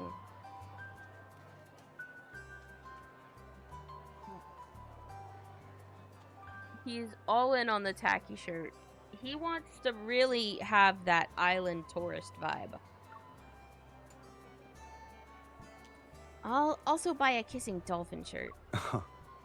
My reverse psychology isn't the best, but it still worked. Put it on his credit card.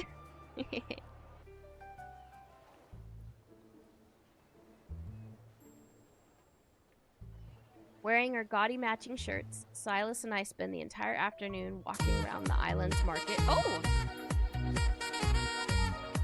Welcome in, Gripsbip. You were a streamer. Or did I? Oh, hi. Welcome in, Raiders.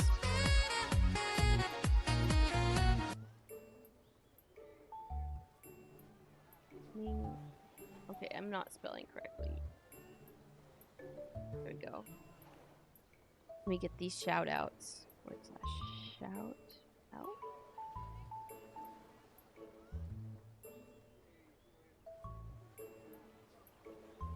Since you rated, you get the special shout out too.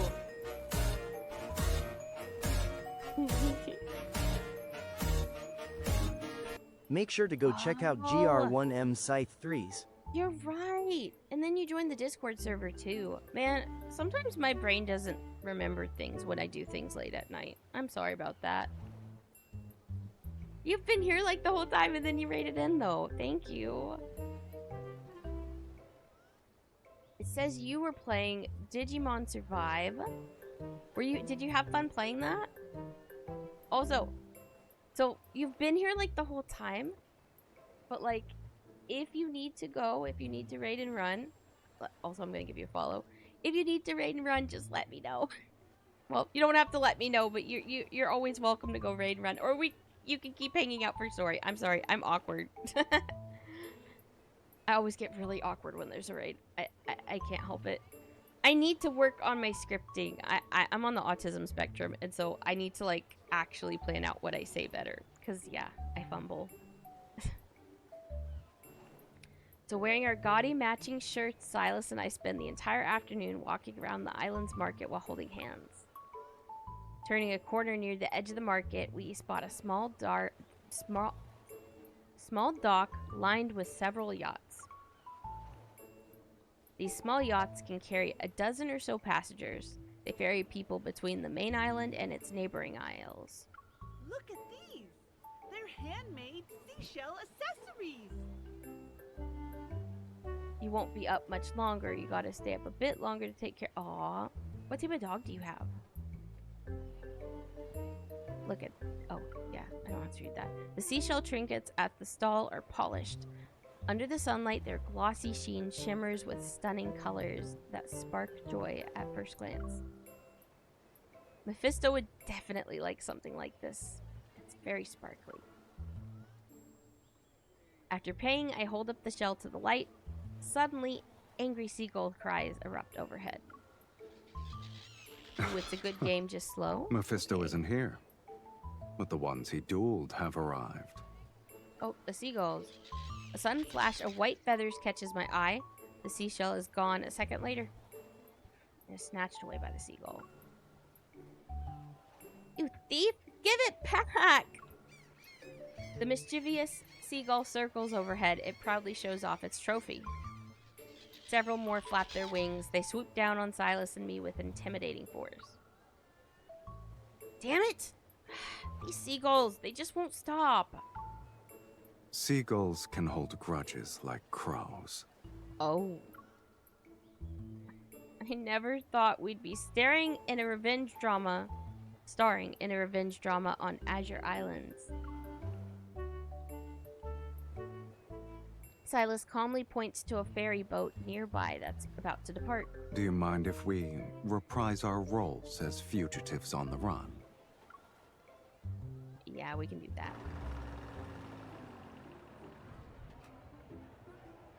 When night falls, our yacht is docked on an island dozens of kilometers away from the main island. A middle-aged man greets us enthusiastically when we arrive. His shirt has a pattern of a dolphin leaping out from the sea. Welcome to the village of the Astrolaika tribe. This is the oldest village in the Azure Islands. Wow. Astra what? This is the village of the Astrolaika tribe. I'm not gonna remember how to say that. Yes, yes. We're the locals on Azure Islands. We usually get a lot of visitors. Please, enjoy this welcome drink. That's quite the shirt. Yeah, I know, right? It shows his abs. It's The paper cups for the welcome drinks also have a dolphin motive. I wasn't expecting anyone to arrive this late. I'll have to check and see if we still have any guest rooms available. The Dolphin Festival's about to start in the plaza over there. Why don't you have some fun while you wait? Festival? I didn't know about that.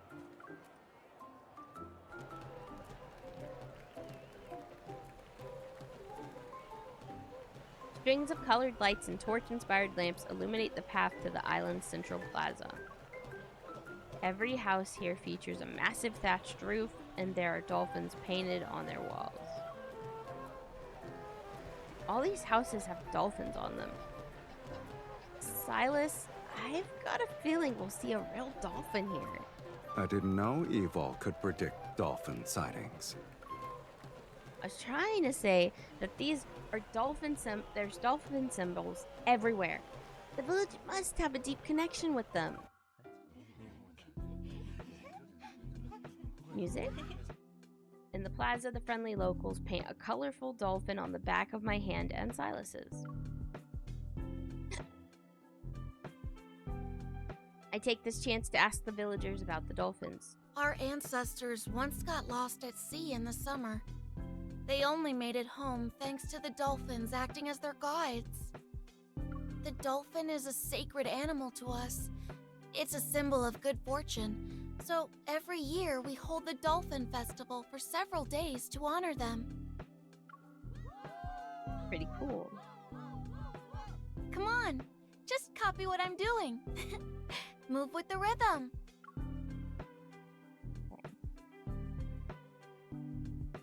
Before long, everyone is singing and dancing around a huge bonfire. Sylus and I get swept up in the crowd. They said this tune mimics the calls dolphins make during Oh no, courtship. we found the dolphin cult.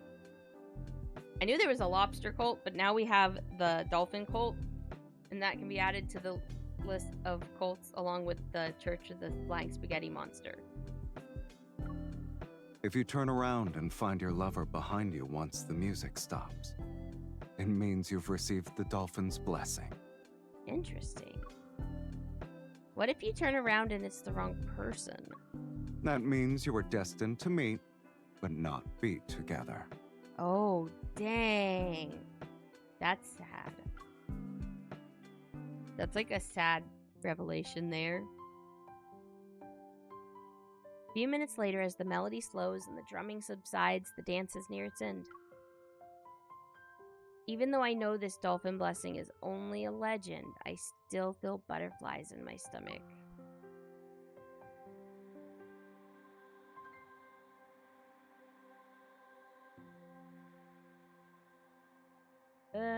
Let's resonate. If I use my resonance evolve, I can guide Sylus to me. Having made up my mind, I activate my evolve once the music stops. Yet a warmth spreads across my wrists. Someone has approached me from behind and taken my hand. It should be Sylus. I don't need resonance to find you. Aww. I wonder if you get different... There's two places where you get choices. May the so I'm divine wondering if that dolphins makes any forever difference. bless those who passionately dance and sing. And now, please welcome the previous champion from last year's Dolphin Festival, Chief Leonard! He'll be choosing who gets to sing for our sacred dolphins. Oh, you have to sing? Interesting. It really is a small world in Azure Islands. There's our young chief. He studies abroad, but he returns every year for the festival. On stage is Leonard, dressed in traditional Azure Island attire. He quickly spots us. His eyes light up. Grabbing the mic, he makes a challenging gesture towards Sylus. Come on, sing us something! Sing! Sylus sings. Sing your... The locals' enthusiasm is infectious. I hesitate for a second, but Sylus has already taken the mic. Let's do a duet. Wait, Sylus, we'll do a duet. We've teamed up at Onikainus' base multiple times already. It's time to show everyone what we're really capable of. I wasn't planning on going solo anyway. Yay! Sylus pulls me away from the crowd. We're doing this together. Yay! And we'll show everyone what it means to be on Onikainus' level. Do we actually get to hear them sing? I don't know if we get to. It'd be cool. That would have been a cute cutscene, honestly. As the song ends, the crowd is quiet. The last few notes of the accompaniment linger, and then...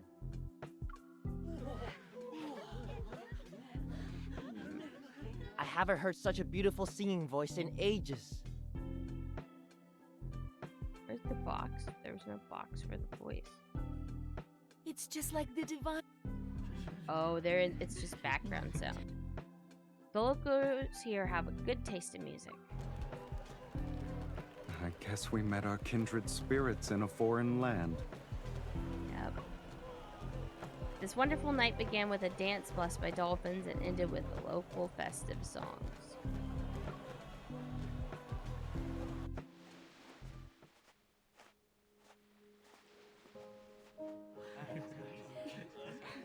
Oh, he's shirtless again.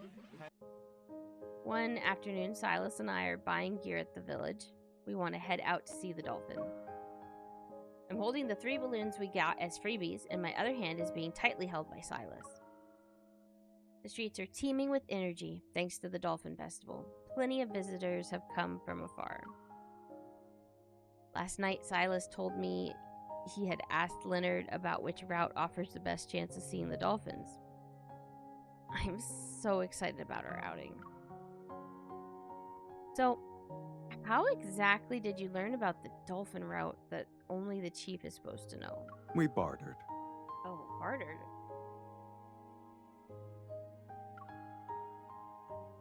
You didn't trade away my hunter's watch, right? It's the thing that's been sitting in your suitcase for days, remember? Don't tell me you gave up the newest hunter firearm. I'll give you another chance to guess, kitten. Oh, so it wasn't that. A first-class ticket back to Lincoln City? Wrong again. I traded away all the volumes of the Wanderer Encyclopedia. Interesting.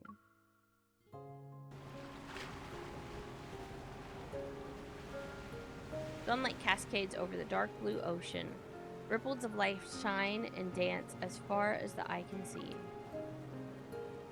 We rented a yacht to follow the dolphin route. However, we have yet to see any signs of the dolphins, even at the minute's pass. I guess so, he said. All the volumes. That's a lot of books. Sylus stops the boat and heads to the stern to find me. I show him the drawings I just finished on the 3 balloons.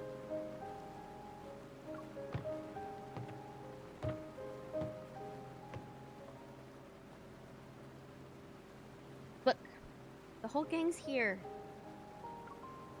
Not bad. I hate to ruin your good mood, but aren't you worried we won't see the dolphins today? We can't exactly use our resonance to summon them, right? They don't need to come to us. We'll get on a jet ski and go to them. Oh, so this is where we're going to get into this jet ski part of the memory. Sometimes, it's better to make our own luck than sit around and wait for it.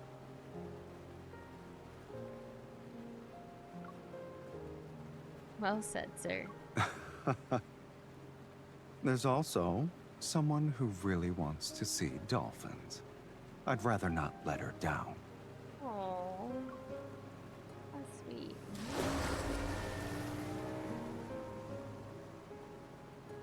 Speeding over the dark blue waters, the jet ski sends up party spray. The salty droplets land at our lips.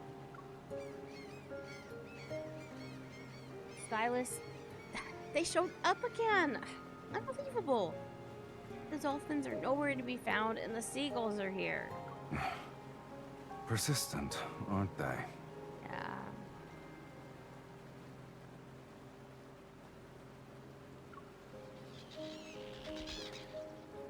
Before we can react, they dive at the balloons led to the jet ski.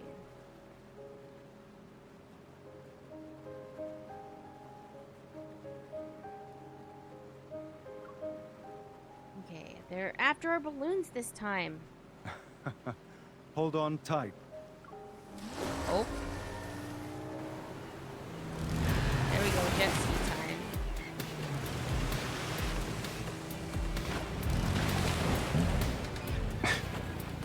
Oh, they're really chasing us. And there's our balloons.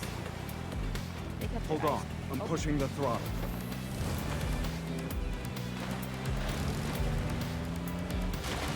So wait, can we crash out on this too? We need to go faster. Oh. Sit tight. You can't even sit still. What's wrong? Oh. I don't want to fall. Like now. The seagulls are staying in your blind spot. And you're not acting as my eyes right now. Turn further right. You really have a unique way of bossing people around.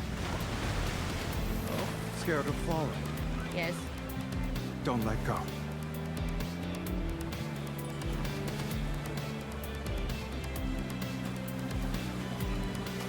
We got splashed by the water. Oh, he caught me. Thank goodness. A moment ago, you doubted my skills. Now you can't hold on. Oof. Tightly hold on. Yeah. Please don't drop me. Oh. Are you hugging me or strangling your prey? Oh my, yeah. Oh, is he? Oh? Are they gonna kiss? It kind of looked like they were gonna kiss in the air, but that wouldn't be very safe. Good. We finally got away from those sea gangsters. Oh. All 3 balloons are fine still. Compliment him. Oh. Oh. Oh. Now we kiss. Kiss, kiss. Oh, there's the dolphin! Oops. I think that dolphin just interrupted our kiss. Oh! Crash out. I think I crashed out. Because I didn't get all the buttons, maybe? Oh, oops. I never thought I'd see Onikainus' leader. And you'll be take a tumble. held accountable for this. Oops. Dolphin kit is greater than kiss. Look over there, the pink dolphin. It didn't look pink. Oh, yeah, the pink dolphins we were trying to find. It's so hard to read the girls' lines for this because it goes so fast. I wish they had them spoken when they do that. That's so cute, though. Oh my gosh. I love that swimsuit. I actually got it. I had crystals from my RM pass, and I got one of the outfits, and then I used $5 to get that special promise thing they're doing for right now. Oh, why is auto read so quick? By the time we return to the island, dusk has descended.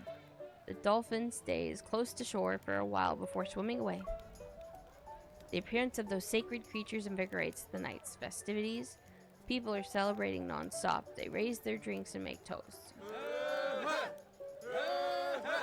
But man, that kiss did not happen. When Sylus and I leave the plaza, the moon is already above the sea. The sand touched by the tide is soft under our feet. Following Sylus, I step on his footprints.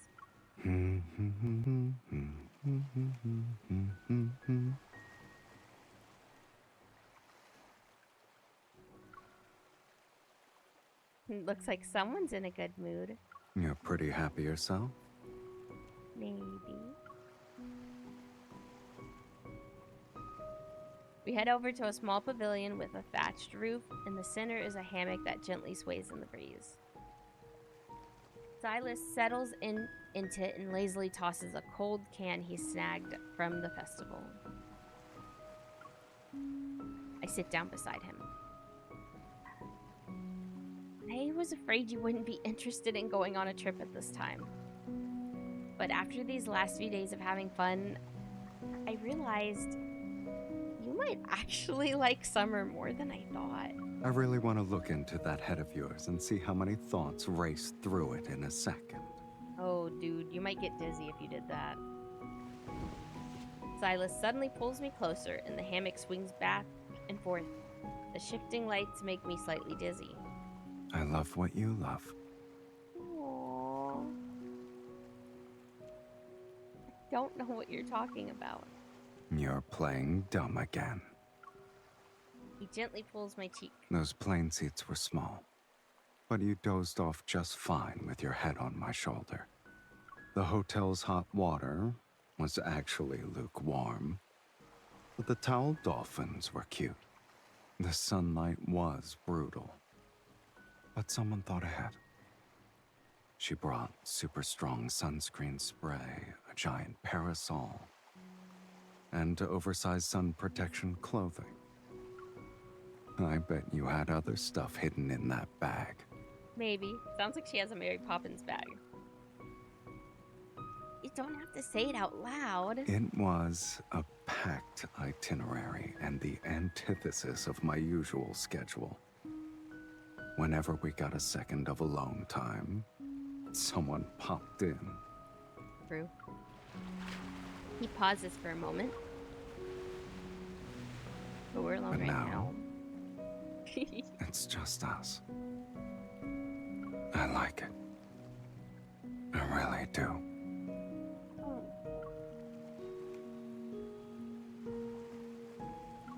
You heard me speak honestly. Why aren't you saying anything? You enjoyed it too. Am I wrong? You already know the answer to that. He doesn't pry, but I realize I'm blushing. I take the can from him to change the subject. You've been talking for a while. It's time to drink some water. How very thoughtful of you. Foam rushes out, and I'm about to toss the tab into the trash can. You're not even going to look at it? You're practically committing sacrilege against Lady Luck, kitten. Look at what? He plucks the tab from my hand. Oh? You won something. Oh. Oh. I'm gonna stand up real quick. Stand up.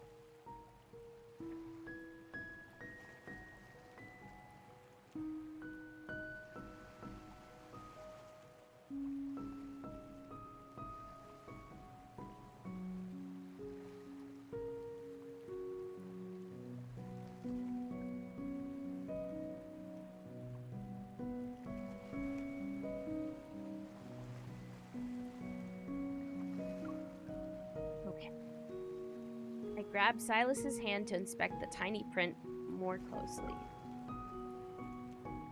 You liar! It says thanks for participating!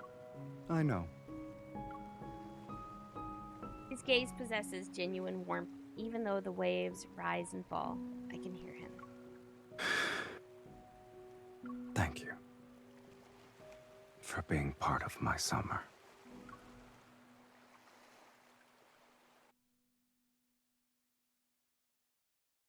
That was so cute.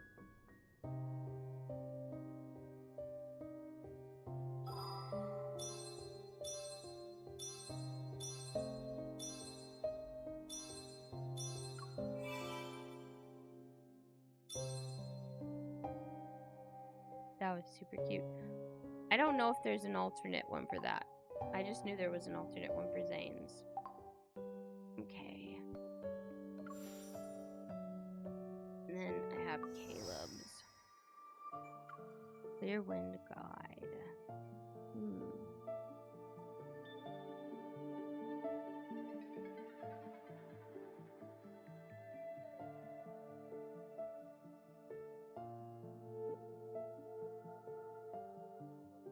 Giving myself a moment.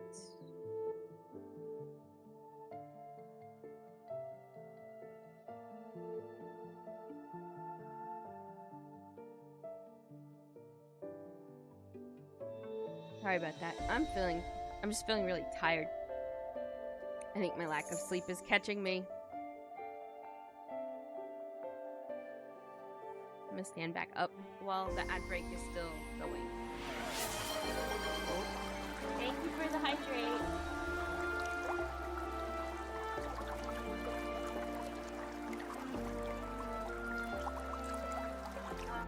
How long have I been up?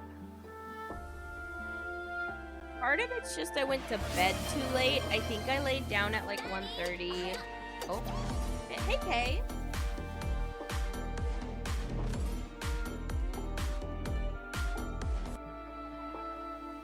I think part of it's I went to bed. I think I went to sleep around 2:30 or 3 in the morning, and then I was up at like 6:40-ish.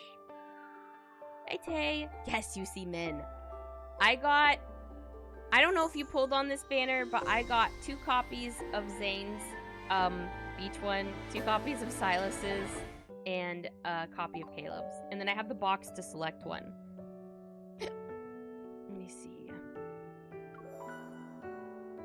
So I have a selector box, and I'm not sure if I want to get more. So like, see, R1, I mean. Ooh, yeah. I give a confession. You haven't opened since King Xavier's banner. I mean, hey, that's okay. Yeah, see, 2 copies of Sylus. 1 copy of this one. Oh, you pulled his and dipped. I mean, hey, that's okay.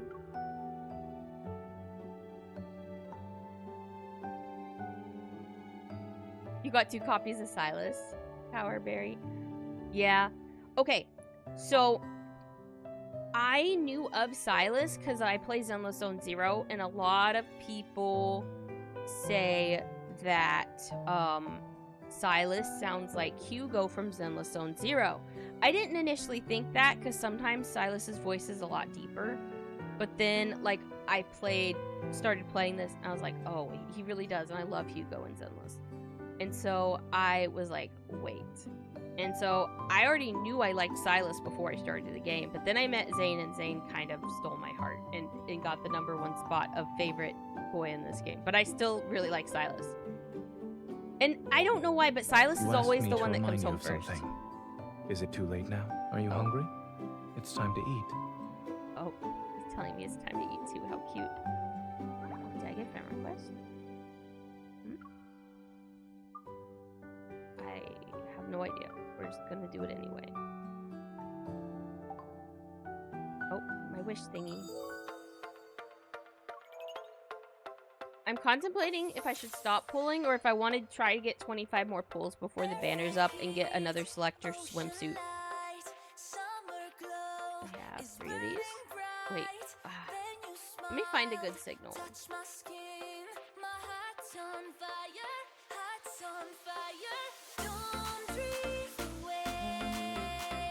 I'm all out of money! Zayne and Sylus is like dad energetic versus daddy energy. Real, I would say.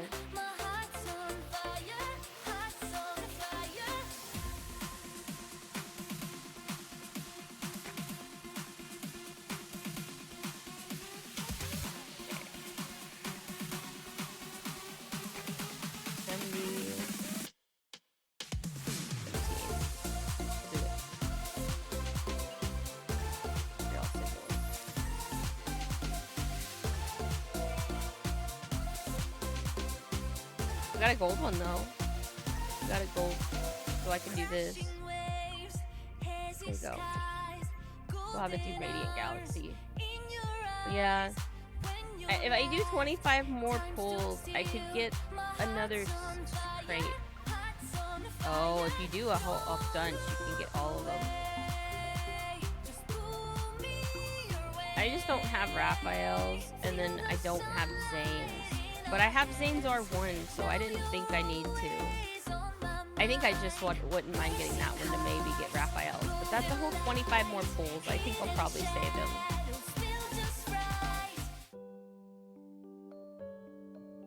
And then, like I was saying, I have the selector box.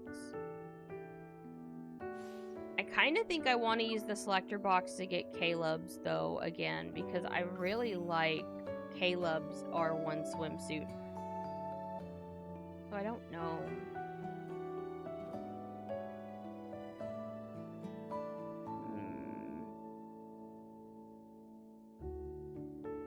Although if I thought about getting a different one, I thought about Xavier's. Xavier's looks so cute with the water gun.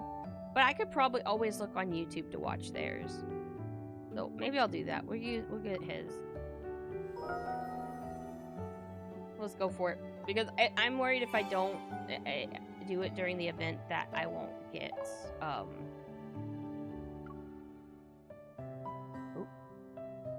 Oh yeah, I should change up what memories are here. Okay, I'll leave the wedding one.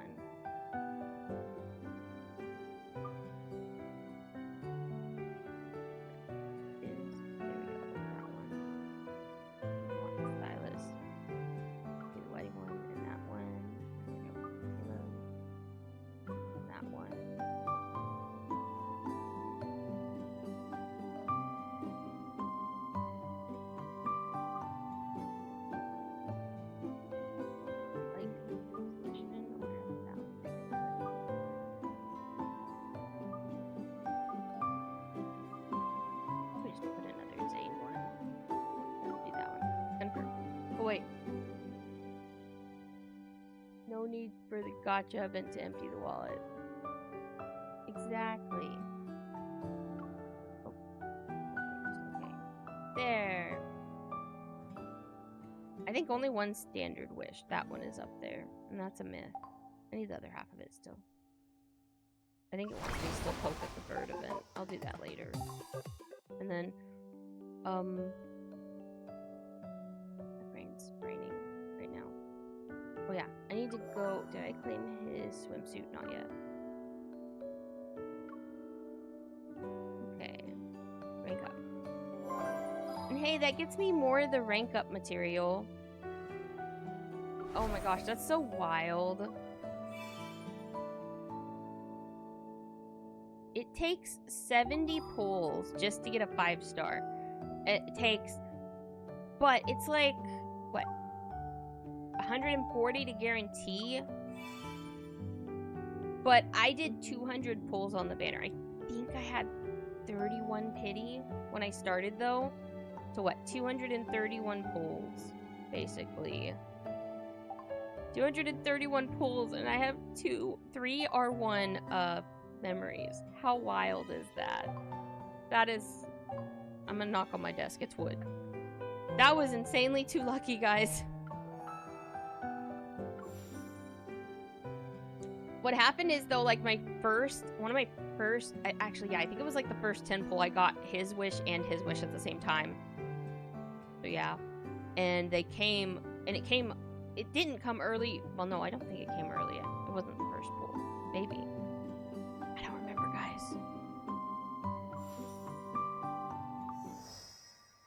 Okay. There we go. I'm starting to feel a little more awake again. Now we'll get started on Caleb's.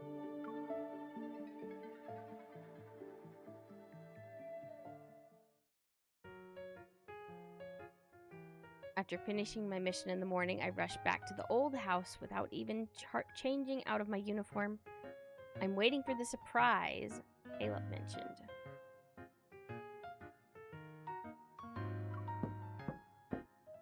Or not.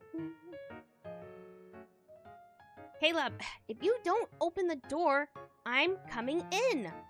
3, 2, 1. Oh, there aren't many things in Caleb's bedroom. A black suitcase lies open on the floor. Inside it, a few light-colored t-shirts that have been carelessly rolled up. No, rolling up your clothes actually makes it easier to fit them together. One corner of the blanket is turned down, and several magazines lie scattered about. The pages display large images of blue skies and white clouds. Didn't he ask me to come over today? Is he? I glance at the bathroom.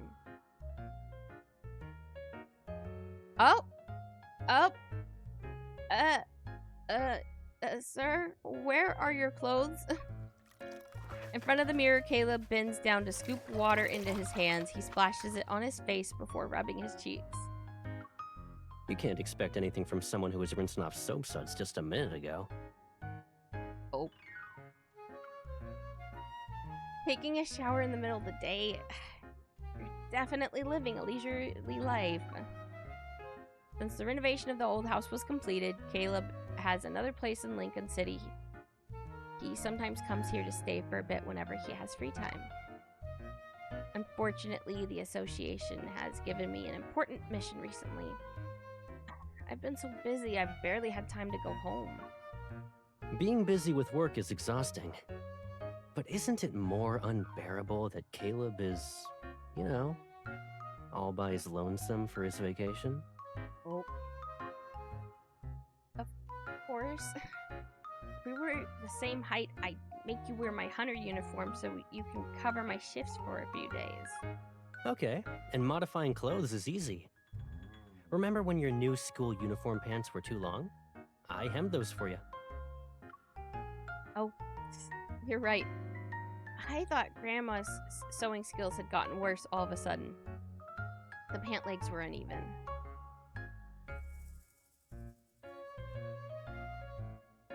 His hand that's reaching for the razor pauses. Using the mirror, he shoots me a skeptical look. Was it really that bad? Ooh. I lean back against the bathroom door frame and take advantage of the fact that he can't see my expression. Beams of sunlight fall across the floor, carrying the sweet fragrance of Sephora blossoms after a summer rainfall. A breeze slips through the slats of the horizontal blinds. A couple of years ago, we'd probably be enjoying our summer vacation right about now. Yeah, after watching some cartoons, you'd say you wanted to go live with me on Cloudia Island, the one from the show. Oh. And when you looked up housing prices on the island, you discovered you had to save your allowance for a couple centuries. You were so sad that not even 3 packs of gelatin could cheer you up. Oh. It was probably an offhand remark I said as a kid. No one except Caleb would remember it so clearly. While I'm deep in thought, the open magazine on the bed suddenly flies towards me. It hovers before me as it flips through itself, then it stops on a page that's been dog-eared. Framed by large palm tree leaves in the foreground, a distant island resembles a green cloud floating above the ocean's surface. It's in the center of the page. A family-friendly paradise. Here's the filming location for the animated series Tata's Perfect Vacation. What? This is the show we used to watch together. As the realization dawns on me, I turn my head. As expected, he's smiling. Don't you think it's time for a summer vacation, now that your mission's over? Oh.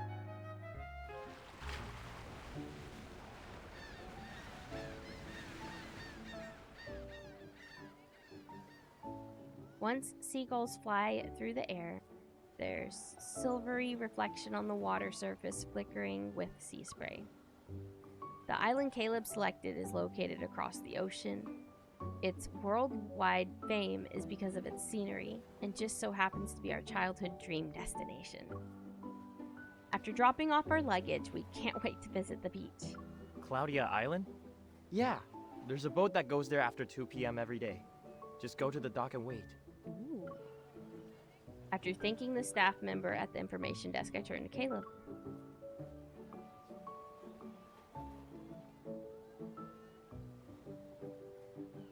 Can we just walk around for now? Getting some sun sounds pretty good too. Sure. I mean, we are on vacation. We can do whatever we want.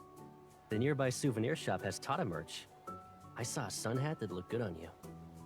Are you two fans of the Tata series too?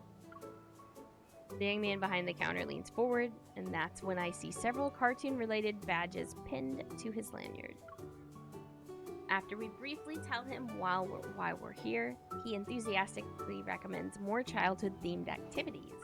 And don't miss today's Invincible Off-Road race. Pair up and you'll be taken back to your childhood. Yep, nostalgia. Following his directions, I see several brightly colored streaks racing along the shoreline. Clouds of sand and cheers are left in their wake.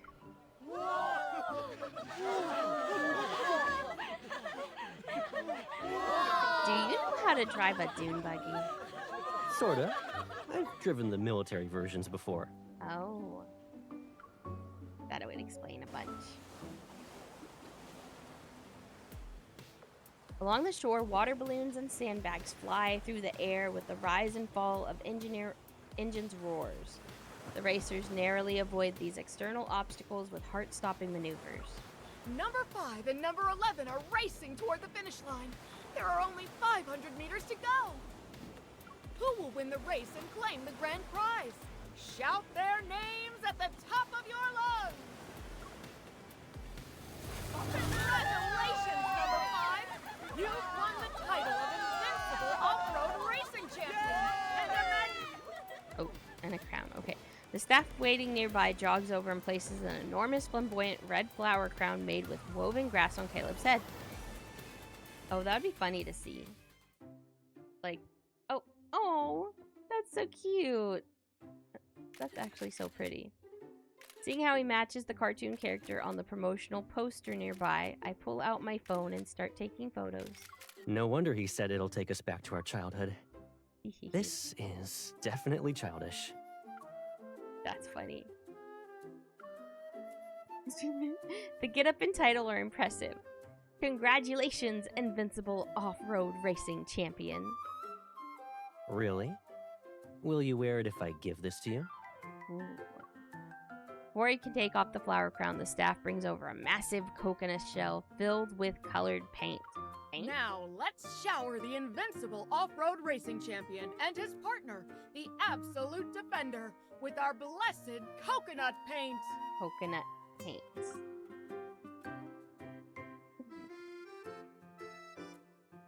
Caleb leans in. His tone is dripping with, I don't know how you say that. Schadenfreude? I don't even know what that word means. Let's see. Schadenfreude meaning. Wallpapers for later? Oh. Pleasure derived by someone from another person's misfortune. Oh. Interesting. Huh. Oh, so he's getting amusement out of it. Oh, you forgot to congratulate someone. For shame. Ooh. Wait. I want to dissolve our partnership right now. Oh. Lash.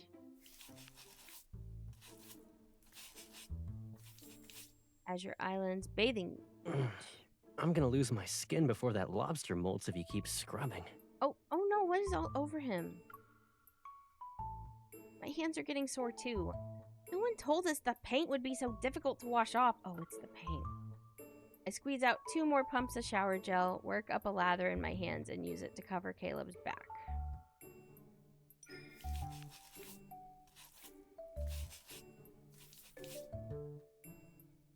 Aren't you usually agile? Why aren't you dodging the paint?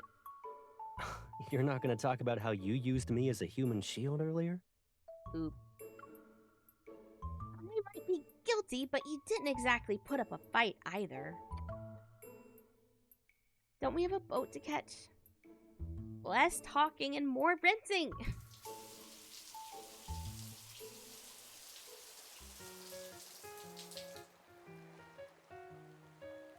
Leaving the outdoor bathing area, I see small stalls scattered along the path. The intense sunlight has bleached a few canopies. Homemade ice cream. 30 for 1, 80 for... Hey, watch out! I like ice cream. Amid startled cries, a colorful ice cream cart comes barreling toward... Oh! At that moment, the wheels freeze as if someone hit a pause button. Then the cart slowly rolls back towards its owner, who's running in our direction. Oh, Caleb's evil. Stunned, I hold Caleb's arm, then I pat it. You move at lightning speed when it comes to saving the day. Or maybe I didn't want to get covered in ice cream and have you wash me. Again. The owner secures his cart, then he picks out a penguin-shaped popsicle and gives it to me. I'm so grateful for what you did. Are you two on your honeymoon? I hope you have a sweet, blissful time together. Thanks. I hope your business is successful. After walking along the shore for a while, Caleb finally looks at the penguin-shaped popsicle I've been eating. You thanked him so well that I almost didn't realize the problem. Huh? Come on. I was in the mood for ice cream. Do you want some? You're very generous. Your penguin popsicle only has half a beak left. Oh.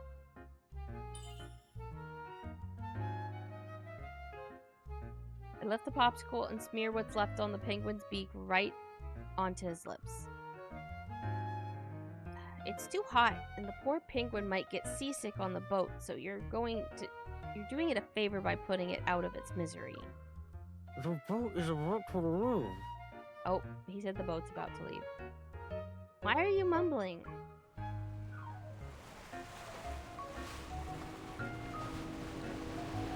Following Caleb's gaze, I see it dozens of meters away. Crew members have united the mooring ropes. A ferry departs as its horns blare. On the white vessel's stern, the words Clodia Island Tour Express. No, we missing it. Caleb, our boat. Oh no. So what do we do now? I had no idea that finding another boat would be such a hassle. It's either waiting in line for hours or being forced to join a tour group. It worked out in the end, though. We'll make it in time to see the sunset. Ooh. The speedboat cuts through the water and leaves 2 long white trails in its wake. It's like a bird stretching its wings under the sun. The wind is picking up, and the constant rocking is making me feel queasy. I decide to lie face down on the deck and sunbathe.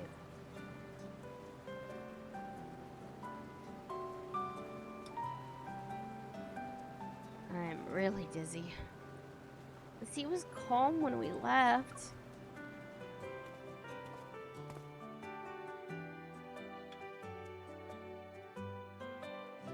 Caleb sits down beside me and squeezes some sunscreen into my palm. That's normal. Into his palm. Weather at sea is unpredictable, you know. It might be sunny now, but we could see rain in the evening. I had no idea you had experience in sailing.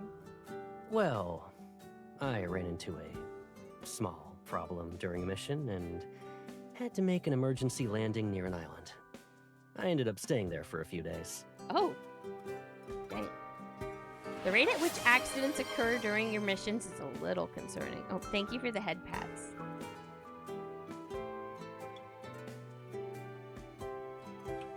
He ignores my skeptical look and skillfully spreads the sunscreen across my back. Yeah, the sea ate all of my equipment.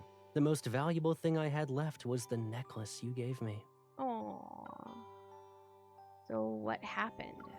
I picked several carts worth of coconuts for the locals in exchange for 3 days of food and shelter. Oh. If the rescue team arrived 2 days later, I would have finished training my seagull squad. They'd be able to deliver notes for me. That's pretty cool, actually. Oh, did I skipped a line on accident, I think. You can't stay serious for 3 seconds before you start making up stories again.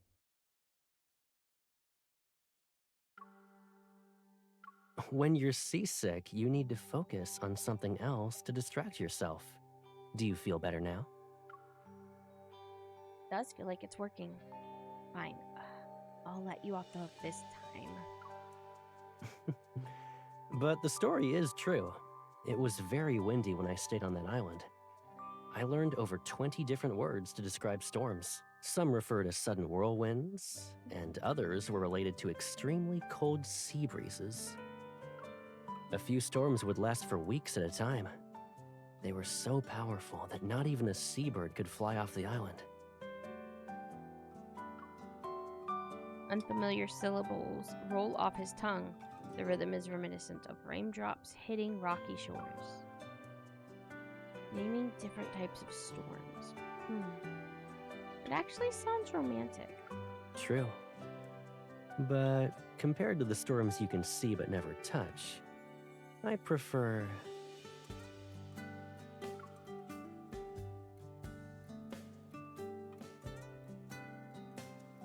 The corners of his lips slightly curve up as he cups my face. I immediately sit up to defend myself. I wrap my arms around Caleb's neck to pull him close, then give him his face a good rub down.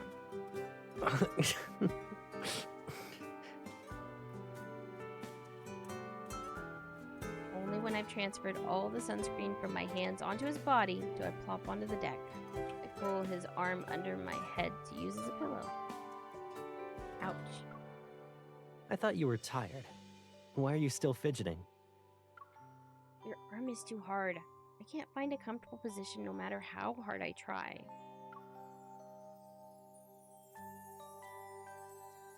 He turns onto his side and lifts his arm. He works with me to adjust our positions. At least it won't get numb even if you use it as a pillow all afternoon. It's not too bad if you think of it like that, right? Finally finding a comfortable position in his embrace, I softly hum, and I close my eyes. It'll do.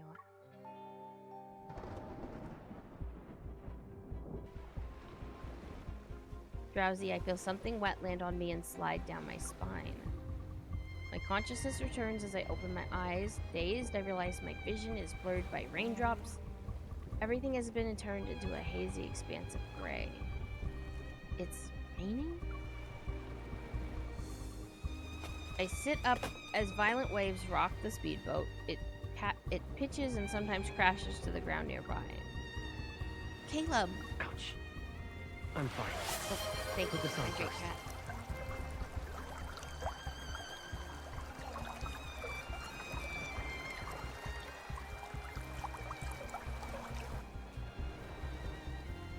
The life jacket flies over from the cabin.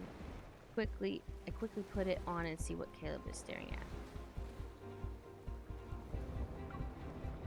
Dozens of chain-like lightning bolts race through the clouds. Above them, dark storm clouds gather and churn. They've almost blotted out the sky. Oh, there's lightning. Wow. Are you sure you're awake? There's a sea storm, and the first word out of your mouth is wow. I want to close my eyes and hope I'm still dreaming. I splash the ice-cold rainwater on my face twice. Unfortunately, this is reality. If it's too late to turn the boat around and head back, if not...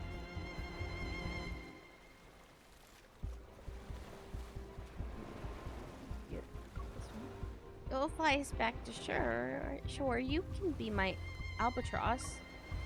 In this weather, even fighter jets would get blown out of the sky. I'd have to carry you on my back and swim to shore. Oh. So he says we do have to swim. Caleb walks to the boat's helm and quickly presses several buttons. We're not too far off course. The nearest island is about 40 nautical miles from here. We just need to get the boat there. That is. Is a nautical mile similar to a regular mile? That's good. Swimming a few dozen nautical miles would have been a bit much. Before I could catch my breath, a shrill alarm blares from the control system. Warning, warning. Significant interference detected in steering control systems. Unable to switch navigation routes. I knew it. I shouldn't have jinxed it. The emergency manual should be in the cabin. I'll go. Just as I take a step, the boat lurches violently because of massive wave. As he stops me from stumbling, sea spray and rain slam into my face and body.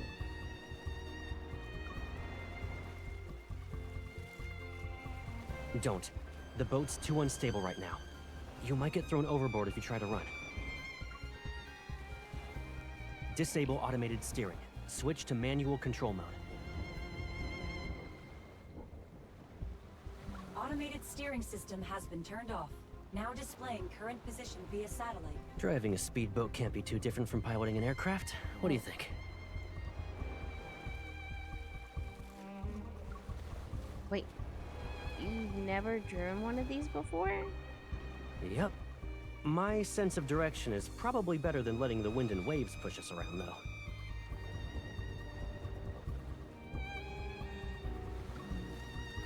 Maybe I should still head to the cabin and get... Whoa! A wave crashes into my face and I cough out a large mouthful of seawater. Caleb has to pat my back several times before I can catch my breath. On second thought, I think I'll stay right here. I am counting on you. Amidst howling winds and torrential rain, he takes my arm and puts it around his waist. Remember when we used to play hide and seek as kids? Close your eyes and count to 10. When you're done, the storm will already be behind us. Okay.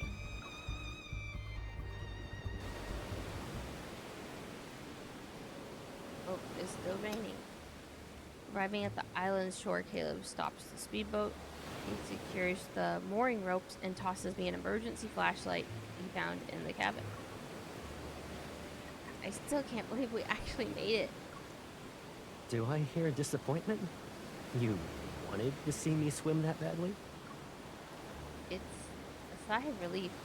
And yes, you were still very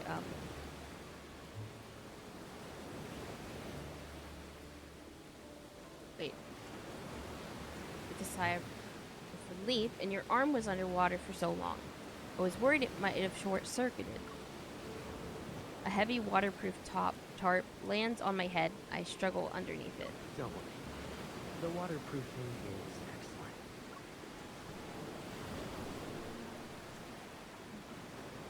I poke my head out of the seat to see the island is shrouded in darkness and covered in trees. There isn't even half of a brick of an artificial structure in sight. A rusted blue sign lies at an angle in shallow waters. I can barely make out the words on it that read Rock Island A188. The small island we were forced to dock at is deserted. It doesn't even have a real name. Who knows how long it's been forgotten?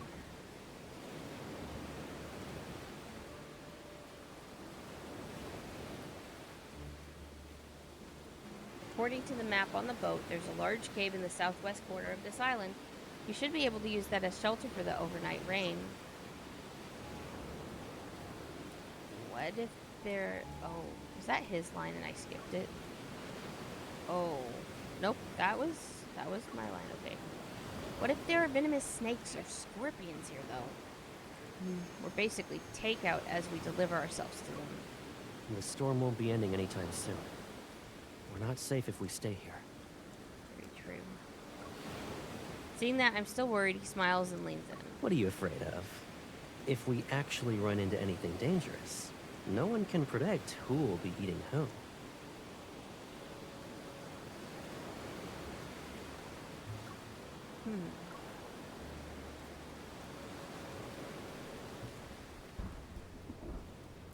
Cave lies in the base of a cliff, the entrance nearly buried under overgrown brambles.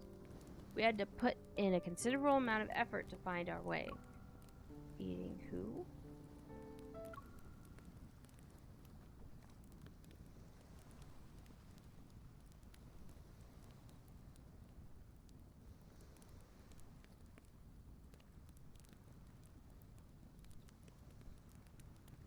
It's just a line that, like, they're talking about, I think, the sea critters and stuff. Inside the cave, Caleb deftly cuts the wet branches. He adds the remaining wood to the fire and starts grilling 2 skewered fish. Thinking about everything that happened so far, I still feel somewhat dazed.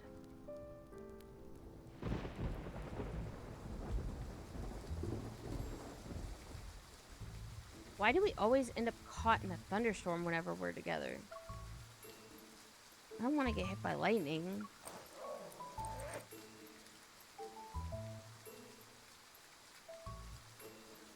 He takes a small bag with metal clasps and puts it on himself. That's even more of a reason not to worry. Lightning always strikes the tallest person first.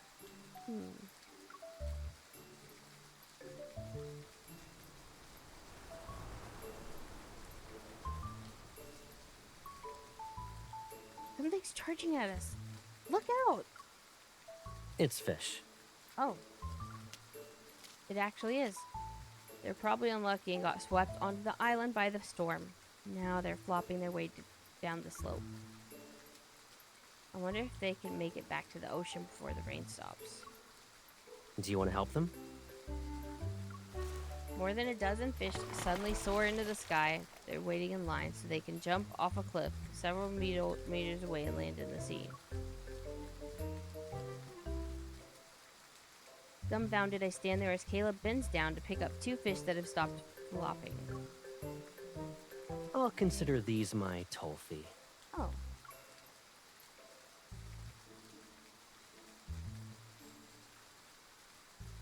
It should be easier if we go there, though.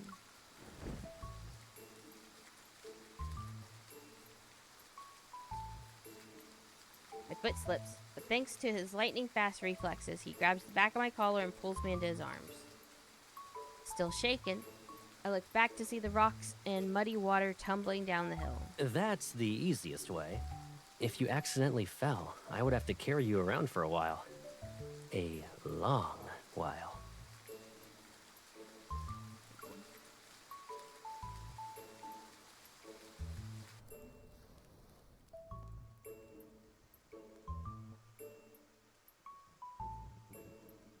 We narrowly escape danger and find a cave to act as shelter from the rain. We even made some unexpected discoveries. The firelight casts swaying shadows on the cave walls as Caleb walks a spot away from the fire. He turns around. What are you looking for? Cave paintings? You should take off your clothes first. Huh? Shocked, I stare at Caleb. I'm actually wondering if his brain was waterlogged. Why don't you take yours off first? Wait, that's not what I meant. It's not about who goes first. Where did your brain go? Wet clothes won't keep you warm, you know. You'll catch a cold. Oh, we need to fail on purpose? I think I did already. You can cover yourself with that waterproof tarp for now. As for your clothes, I'll dry them by the fire. You can change back into them later. Oh. Fluttering emotions that stirred inside me quickly dissipate. I pout. I'm just changing my clothes. Does he really need to stand so far away? Close your eyes, too.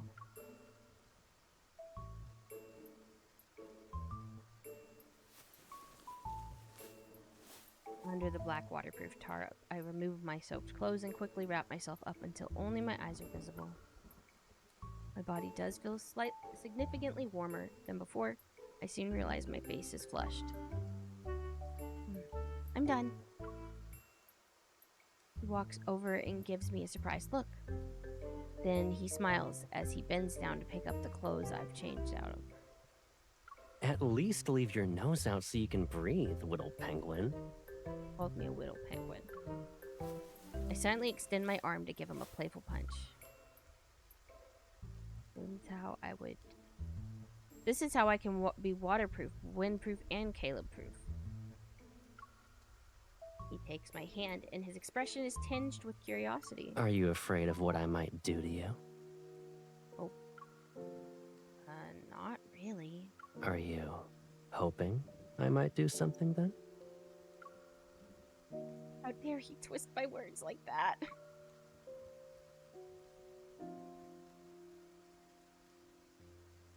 I freeze, and when I try to pull my hand back, he catches my wrist. He brings my palm to his cheek. I can feel his warmth. Come to think of it, staying here with you is nice. No other boats pass by this island, and the signal is bad. No one will disturb us here. His warm breath brushes over the back of my hand, and I can sense his trembling Adam's apple. A tingling sensation courses through me. After the storm passes, we can go diving during the day. In the evening, we can chat like this. We can also do other things if you want. If you're thirsty, I'll pick some coconuts. If you're hungry, I'll cook fish and crabs. I'll get sick of eating seafood every day, though. That's true. Staying here for one night is more than enough. Caleb lets go of my hand as if nothing happened. He returns his attention to the fire. For a few seconds, neither of us speaks. The rain grows heavier, and wind passes through the cracks to seep into our shelter. I glance at Caleb's bare back before moving a little closer to him. Yes? Let me block the wind for you. I have the biggest piece of cloth. He responds with a slight smile, turns to face me, and ensures the cloth is secure. Don't worry about that. Once our clothes are dry, we'll venture deeper into the cave and find a spot without wind. Then we'll sleep. That makes sense.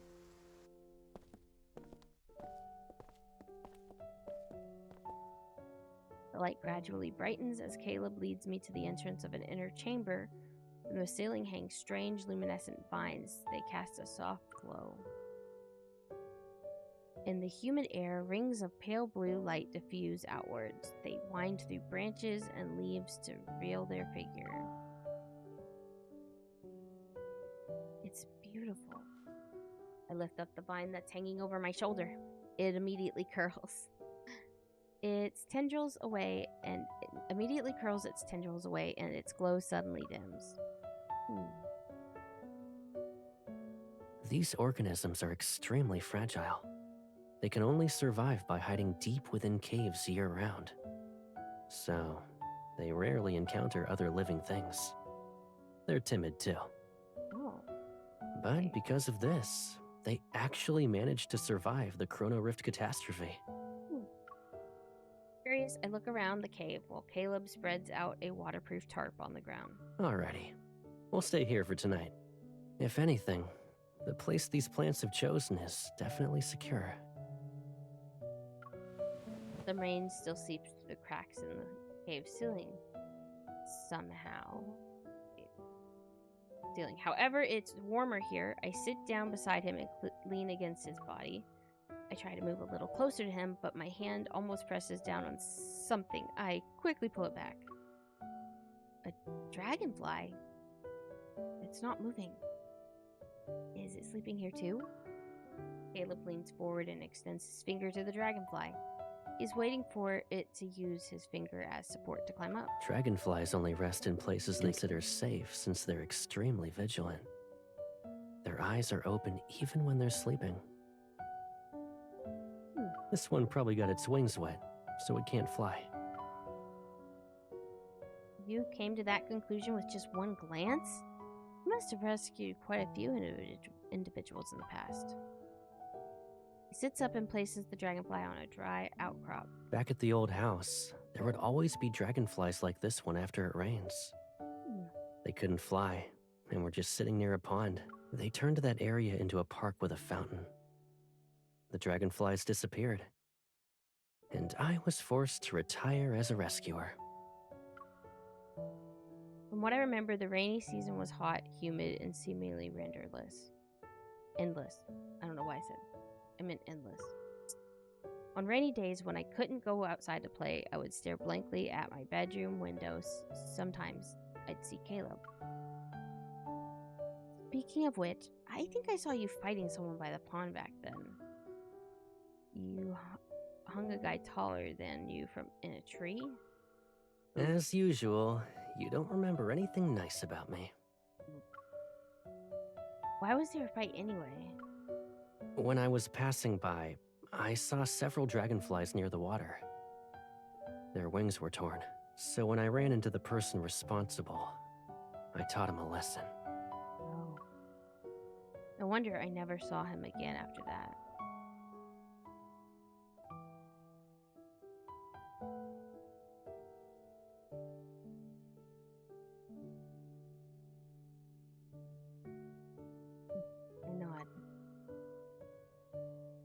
Even if you happened to get involved, it must have meant something to those dragonflies. The ice cream cart, those fish, the shrimp. It mostly depends on whether the one I want to protect actually needs it, though, right? Not necessarily. Maybe it's precisely because I know that someone has my back, which is why I'm not afraid to try things on my own first. I never thought your adventurous spirit could have a poetic explanation. I hum slowly in response, and we continue chatting idly about nothing in particular. Eventually, I yawn and I rest my head on my shoulders. The world beyond our shelter might be churning and with turbulent waves, yet everything is warm when I'm next to Caleb. Our breathing gradually synchronizes. I snuggle up against him and close my eyes. In the dim lighting, the breathing next to his shoulders slowly steadies.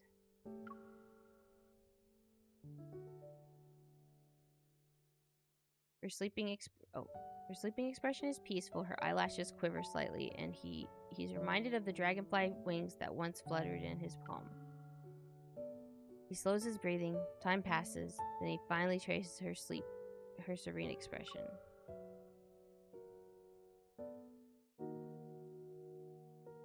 Do that again, and I'll hang you from the top of Lincoln Tower next time.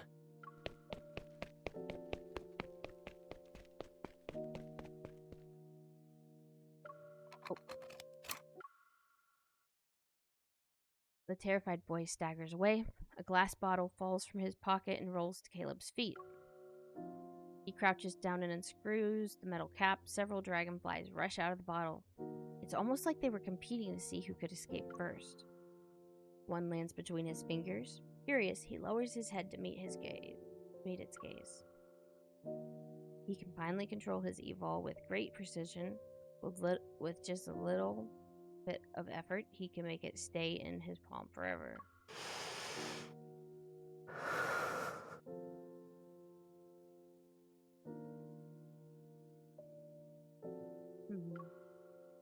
The dragonfly's wings begin to beat faster and faster at that moment.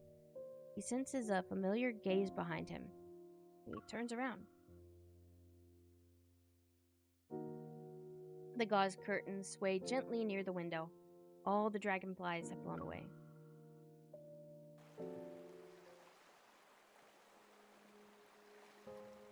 When I wake up again, the sky over the island is clear.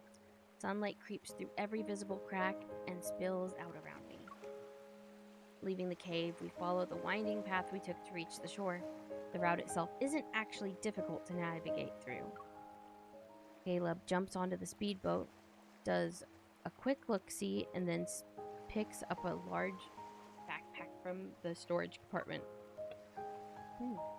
Everything seems to be okay. Last night, I hovered between the land of dreams and the waking world. I tried to turn over, but a pair of arms held me firmly in a warm embrace. It was the kind of position that completely sheltered me, protective. It cherished me as I was in its grasp. Yet it was so prevalent that it left no room for refusal.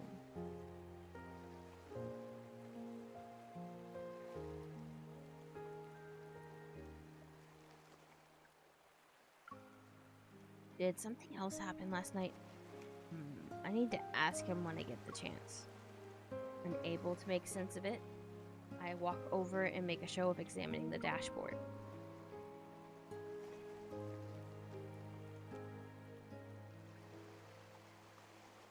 How does it look? There's an issue with the turbine. The emergency communication button isn't working either. I guess we should start collecting stones and find an area to spell out SOS in.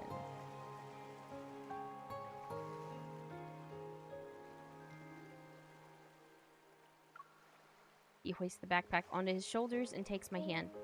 We head to the hillside that's gleaming under the sun.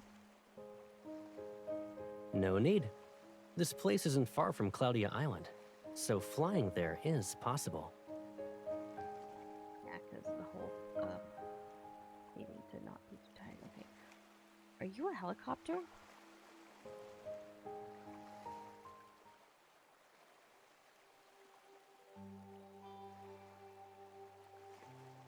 A bright orange paraglider sits on the hillside. Nearby, Caleb stretches his neck and arms in the sun's embrace. I lower my head and untangle the paraglider lines. You're not going to ask me for help?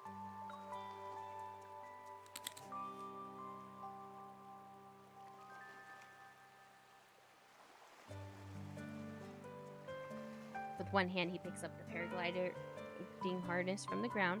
I look up and see him pull out the straps. Click, he fastened them around his thigh. Can we really do this? We're talking about flying 40 nautical miles.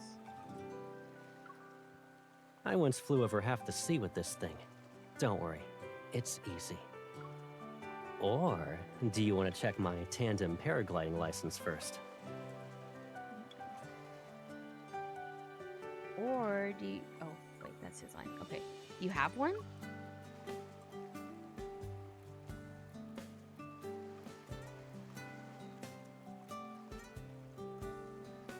He's already geared up when he moves it behind me. The space between us is as wide as a hand as he fastens the remaining straps to secure me. Once I find it, I'll show it to you. After we've landed, of course. Okay. I glare at him, but he just pats my head a few times. It's okay. I'll be right here with you. Just focus on running forward.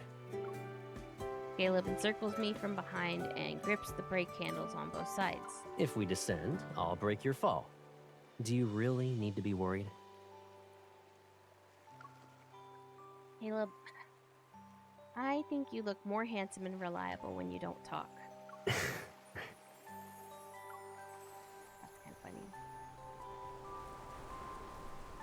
My earlier nervousness vanishes. Inhale, exhale. Take one step at a time.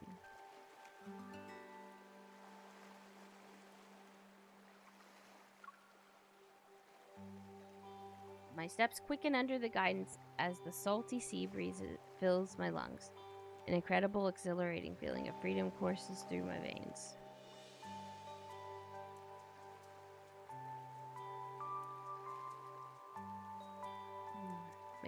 My steps quicken under his guidance as the salty sea breeze fills my lungs. An incredible, exhilarating feeling of freedom courses through my veins. In the howling wind, his voice reaches my ear. Faster. We're gonna take off. Oh. Okay. The beach, reefs, and islands around us gradually recede as we're lifted higher and higher by the wind. The flowing clouds are almost within reach. I reach out and allow the cool, silk-like mist to slip through my fingers. We're guided into a realm even larger than the sea below.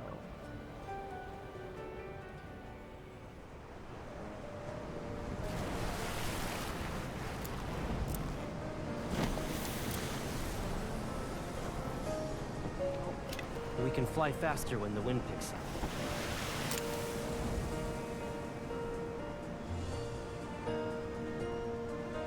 Chasing clouds is sort of why flying's fun. When the weather's good, we can chase the clouds and keep flying for a while. Wanna try?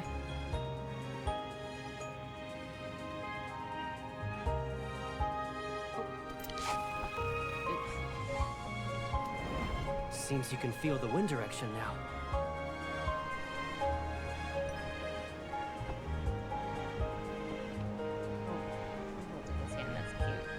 Are you trying to hide me here?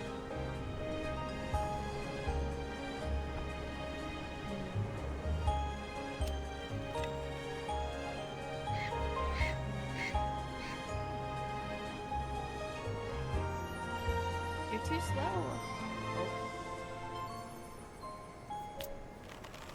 Okay, you're too slow. Your co-pilot will take it from here. That's why we did that. Uh-oh. You're using my e-ball? Oh. He doesn't want me to use his e-ball. No freebies for you. Oh. Oh. That looks so cute.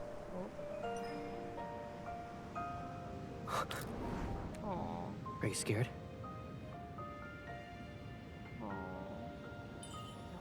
That's so cute. All fair in love and war, is that what she said? Now we're even. Oh. It's not me this time. No, it's not.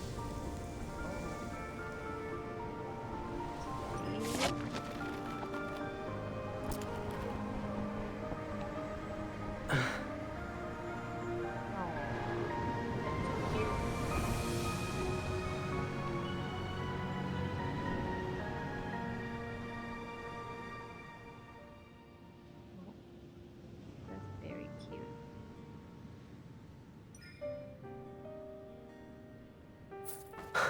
Oh. It's a habit. Whenever there's turbulence, I touch it.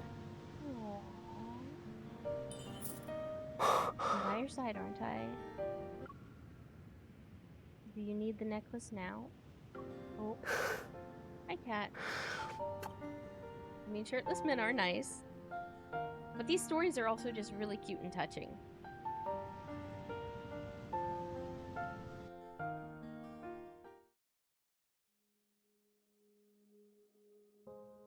Claudia Island isn't very large.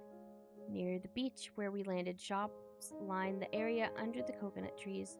The irresistible aroma of roasted pineapple finds its way to our noses. Oh, you're just giving me grief. Okay. As night falls, more people begin to gather. Carried by the sea breeze, the music changes to a more energetic, passionate tune. We walk along the shore while avoiding the coconut tree. And the coconut tree's leaves that were blown away by last night's storm. The 2 trails of footprints of varying depths are left in the sand. When I called the captain earlier to inform her of the repairs, she was surprised. The insurance covers the boat, so we don't need to pay for it. She also kept asking if we were really okay and if there was no need to call for a rescue team. In her mind, ordinary tourists would be scared out of their wits in that kind of situation. Most people don't call to make a report about damaged stuff and then thank her for the cloud-viewing paragliding guide she offered. Okay, now that I'm thinking about it, last night was actually a little dangerous. But you enjoyed it, right?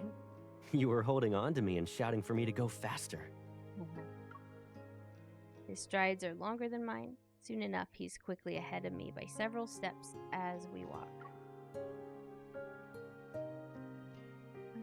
It's your fault for suddenly turning it into a game of hide and seek. I was trying to be appropriately nervous, but you made me think I was overreacting. Phrasing? What was wrong with the phrasing? Oh.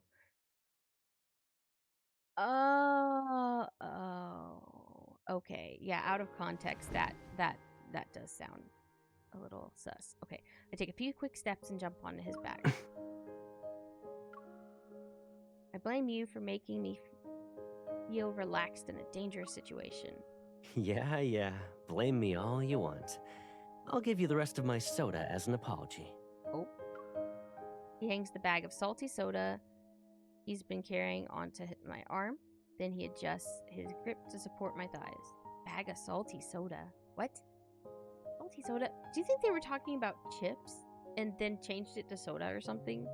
Bag? Because soda doesn't come in a bag. Chips? Salty chips come in a bag, though. I reach my arm over his shoulder and deliberately hook my fingers around his necklace. Using my memory as a guide, I gently touch the area around his eyes. After I fell asleep last night, did you manage to get some sleep? Kinda. Why do you ask? I'm concerned about me not being the only one who tries to handle everything alone. His pace slows down. He turns to look at me, his hair tousled by the sea breeze. At that moment, his handsomeness is striking. Okay. I did have trouble falling asleep last night. Were you thinking about me? Yeah. I never liked storms. They're danger and chaos incarnate. I feel like nothing can be predicted or controlled. But yesterday, at sea as you were counting down, when you had your eyes closed and held me close, for those 10 seconds, I found myself wishing the storm would last a little longer. Aww. Although you don't really have to have a storm to cuddle. I let out an exaggerated, dramatic sigh on purpose. Our vacation would have been completely ruined. That's the worst case scenario. We still made it to the island we wanted to visit the most, though. Yeah, but after we arrived, I realized the scenery wasn't really different from other islands. Even the so-called specialty snacks were the same ones we saw everywhere else. The cave exploration we did last night was actually unique. We'll find a place that's more unique and safer for our vacation next time. I don't mind a little danger. I'm not afraid. I lean against his back, wrap my arms around his neck. I'm not like those fragile vines we saw in the cave. You don't need to hide things to protect me. Whether it's storms, threats, or secrets, we can face them together.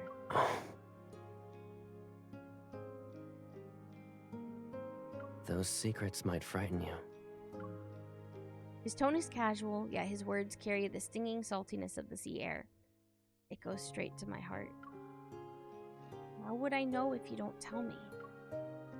He stops walking and tilts his head as if he's trying to read my expression. Do you really want to know? Think of them as nightly bedtime stories. You can start preparing one for tonight. He smiles and walks away. His steps carry a hint of nonchalance as if they were pushed by the waves. You're not allowed to complain if there are too many. I look up to see wind chimes swaying under the shadows of the coconut trees. The rich, sweet fragrance of fruits mingles with the mist. On this summer night, the storm has long since passed. The sea is calm, and a dragonfly gently settles on its surface. That one was cute too. They're all three very cute.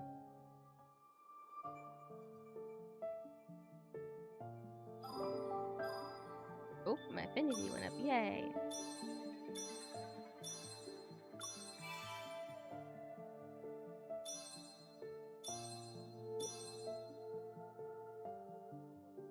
Okay.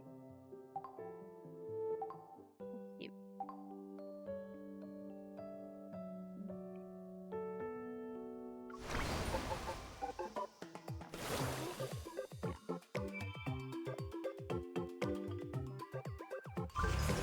This game. I think I forgot to play it more yesterday.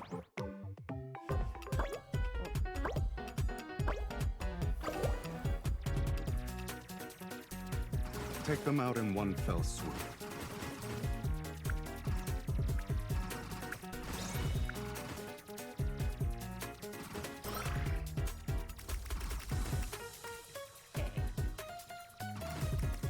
Relax. Come a little closer. Got hit with a rock. It should be worried. Oh, they have different abilities based on which guy you take. Interesting. Time for some training. I did this. This is my first time doing it with someone other than Zayne. I did it with Zayne before. No, it makes sense though. Things are getting interesting. Oh, I can go forward and back too. I didn't realize that. That helps knowing that though. It's just a scratch. Don't worry. Oh, that was close. I almost died. Okay. Next.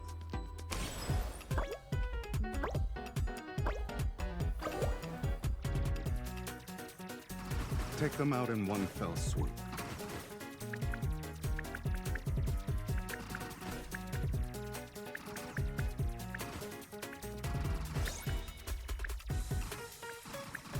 Good. Keep up the momentum.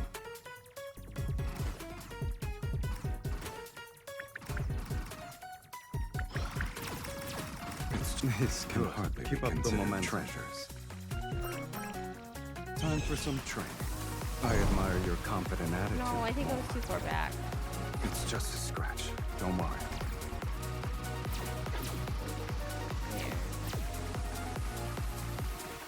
Let's get serious. Oh, it's angry.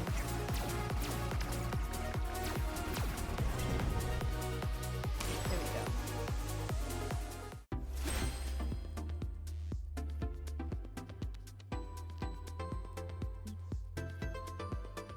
Says it belongs to the two of us now. In voyage. I think I got the amount for just these dishes. Yep, we have 100 now.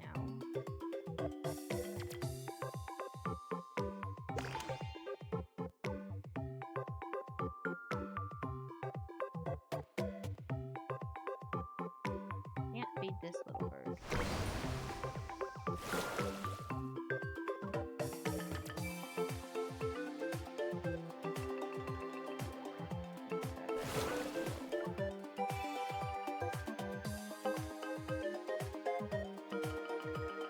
I could always feed one of the other ones.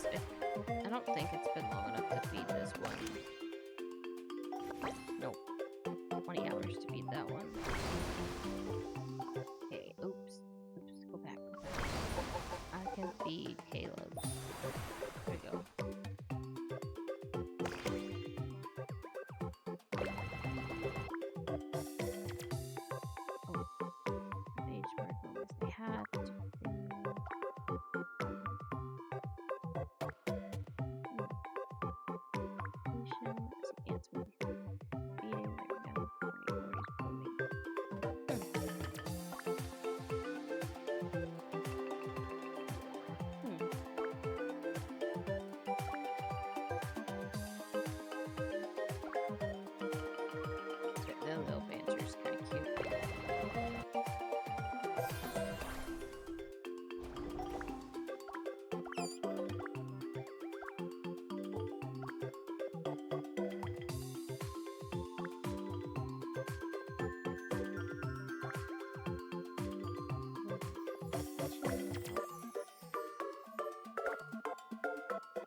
probably go feed Raphael's bird too.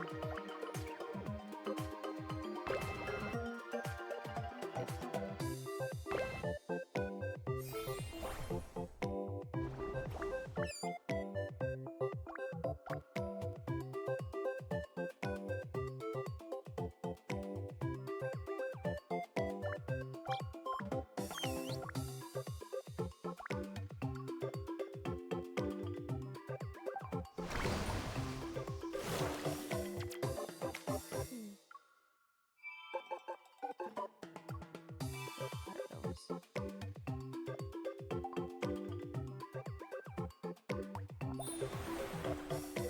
they do give you points for getting all the birds up. It's nice.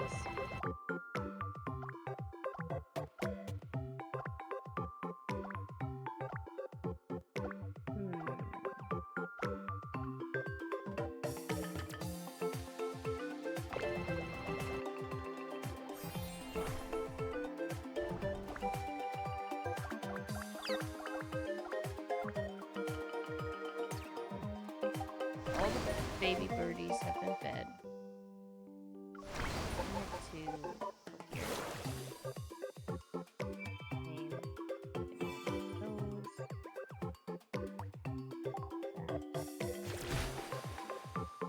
Yeah, they open another chapter, but I'm not doing that right now.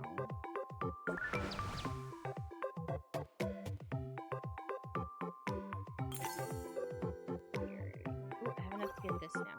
Let's get that. Okay.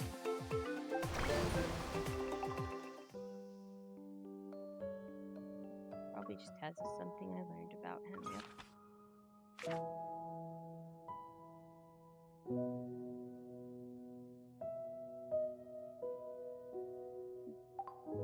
Alrighty, guys. I think I will call that for this stream. Thank you guys for joining me for going through those new summer memories. They're all so cute. Ah. And later I'll work on getting them getting things caught up with YouTube, but also I want to try to cut this one into like 3 parts so that if people want to specifically see just the one part, they can. But let's see. Trying to see. It's nice to spend some quiet time with each other. Oh, Amit is streaming. How about we go raid Amit? Not raided Amit before. Here.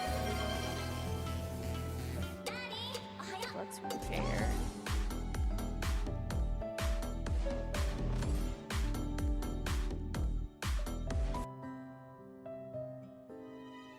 Thank you guys. I enjoyed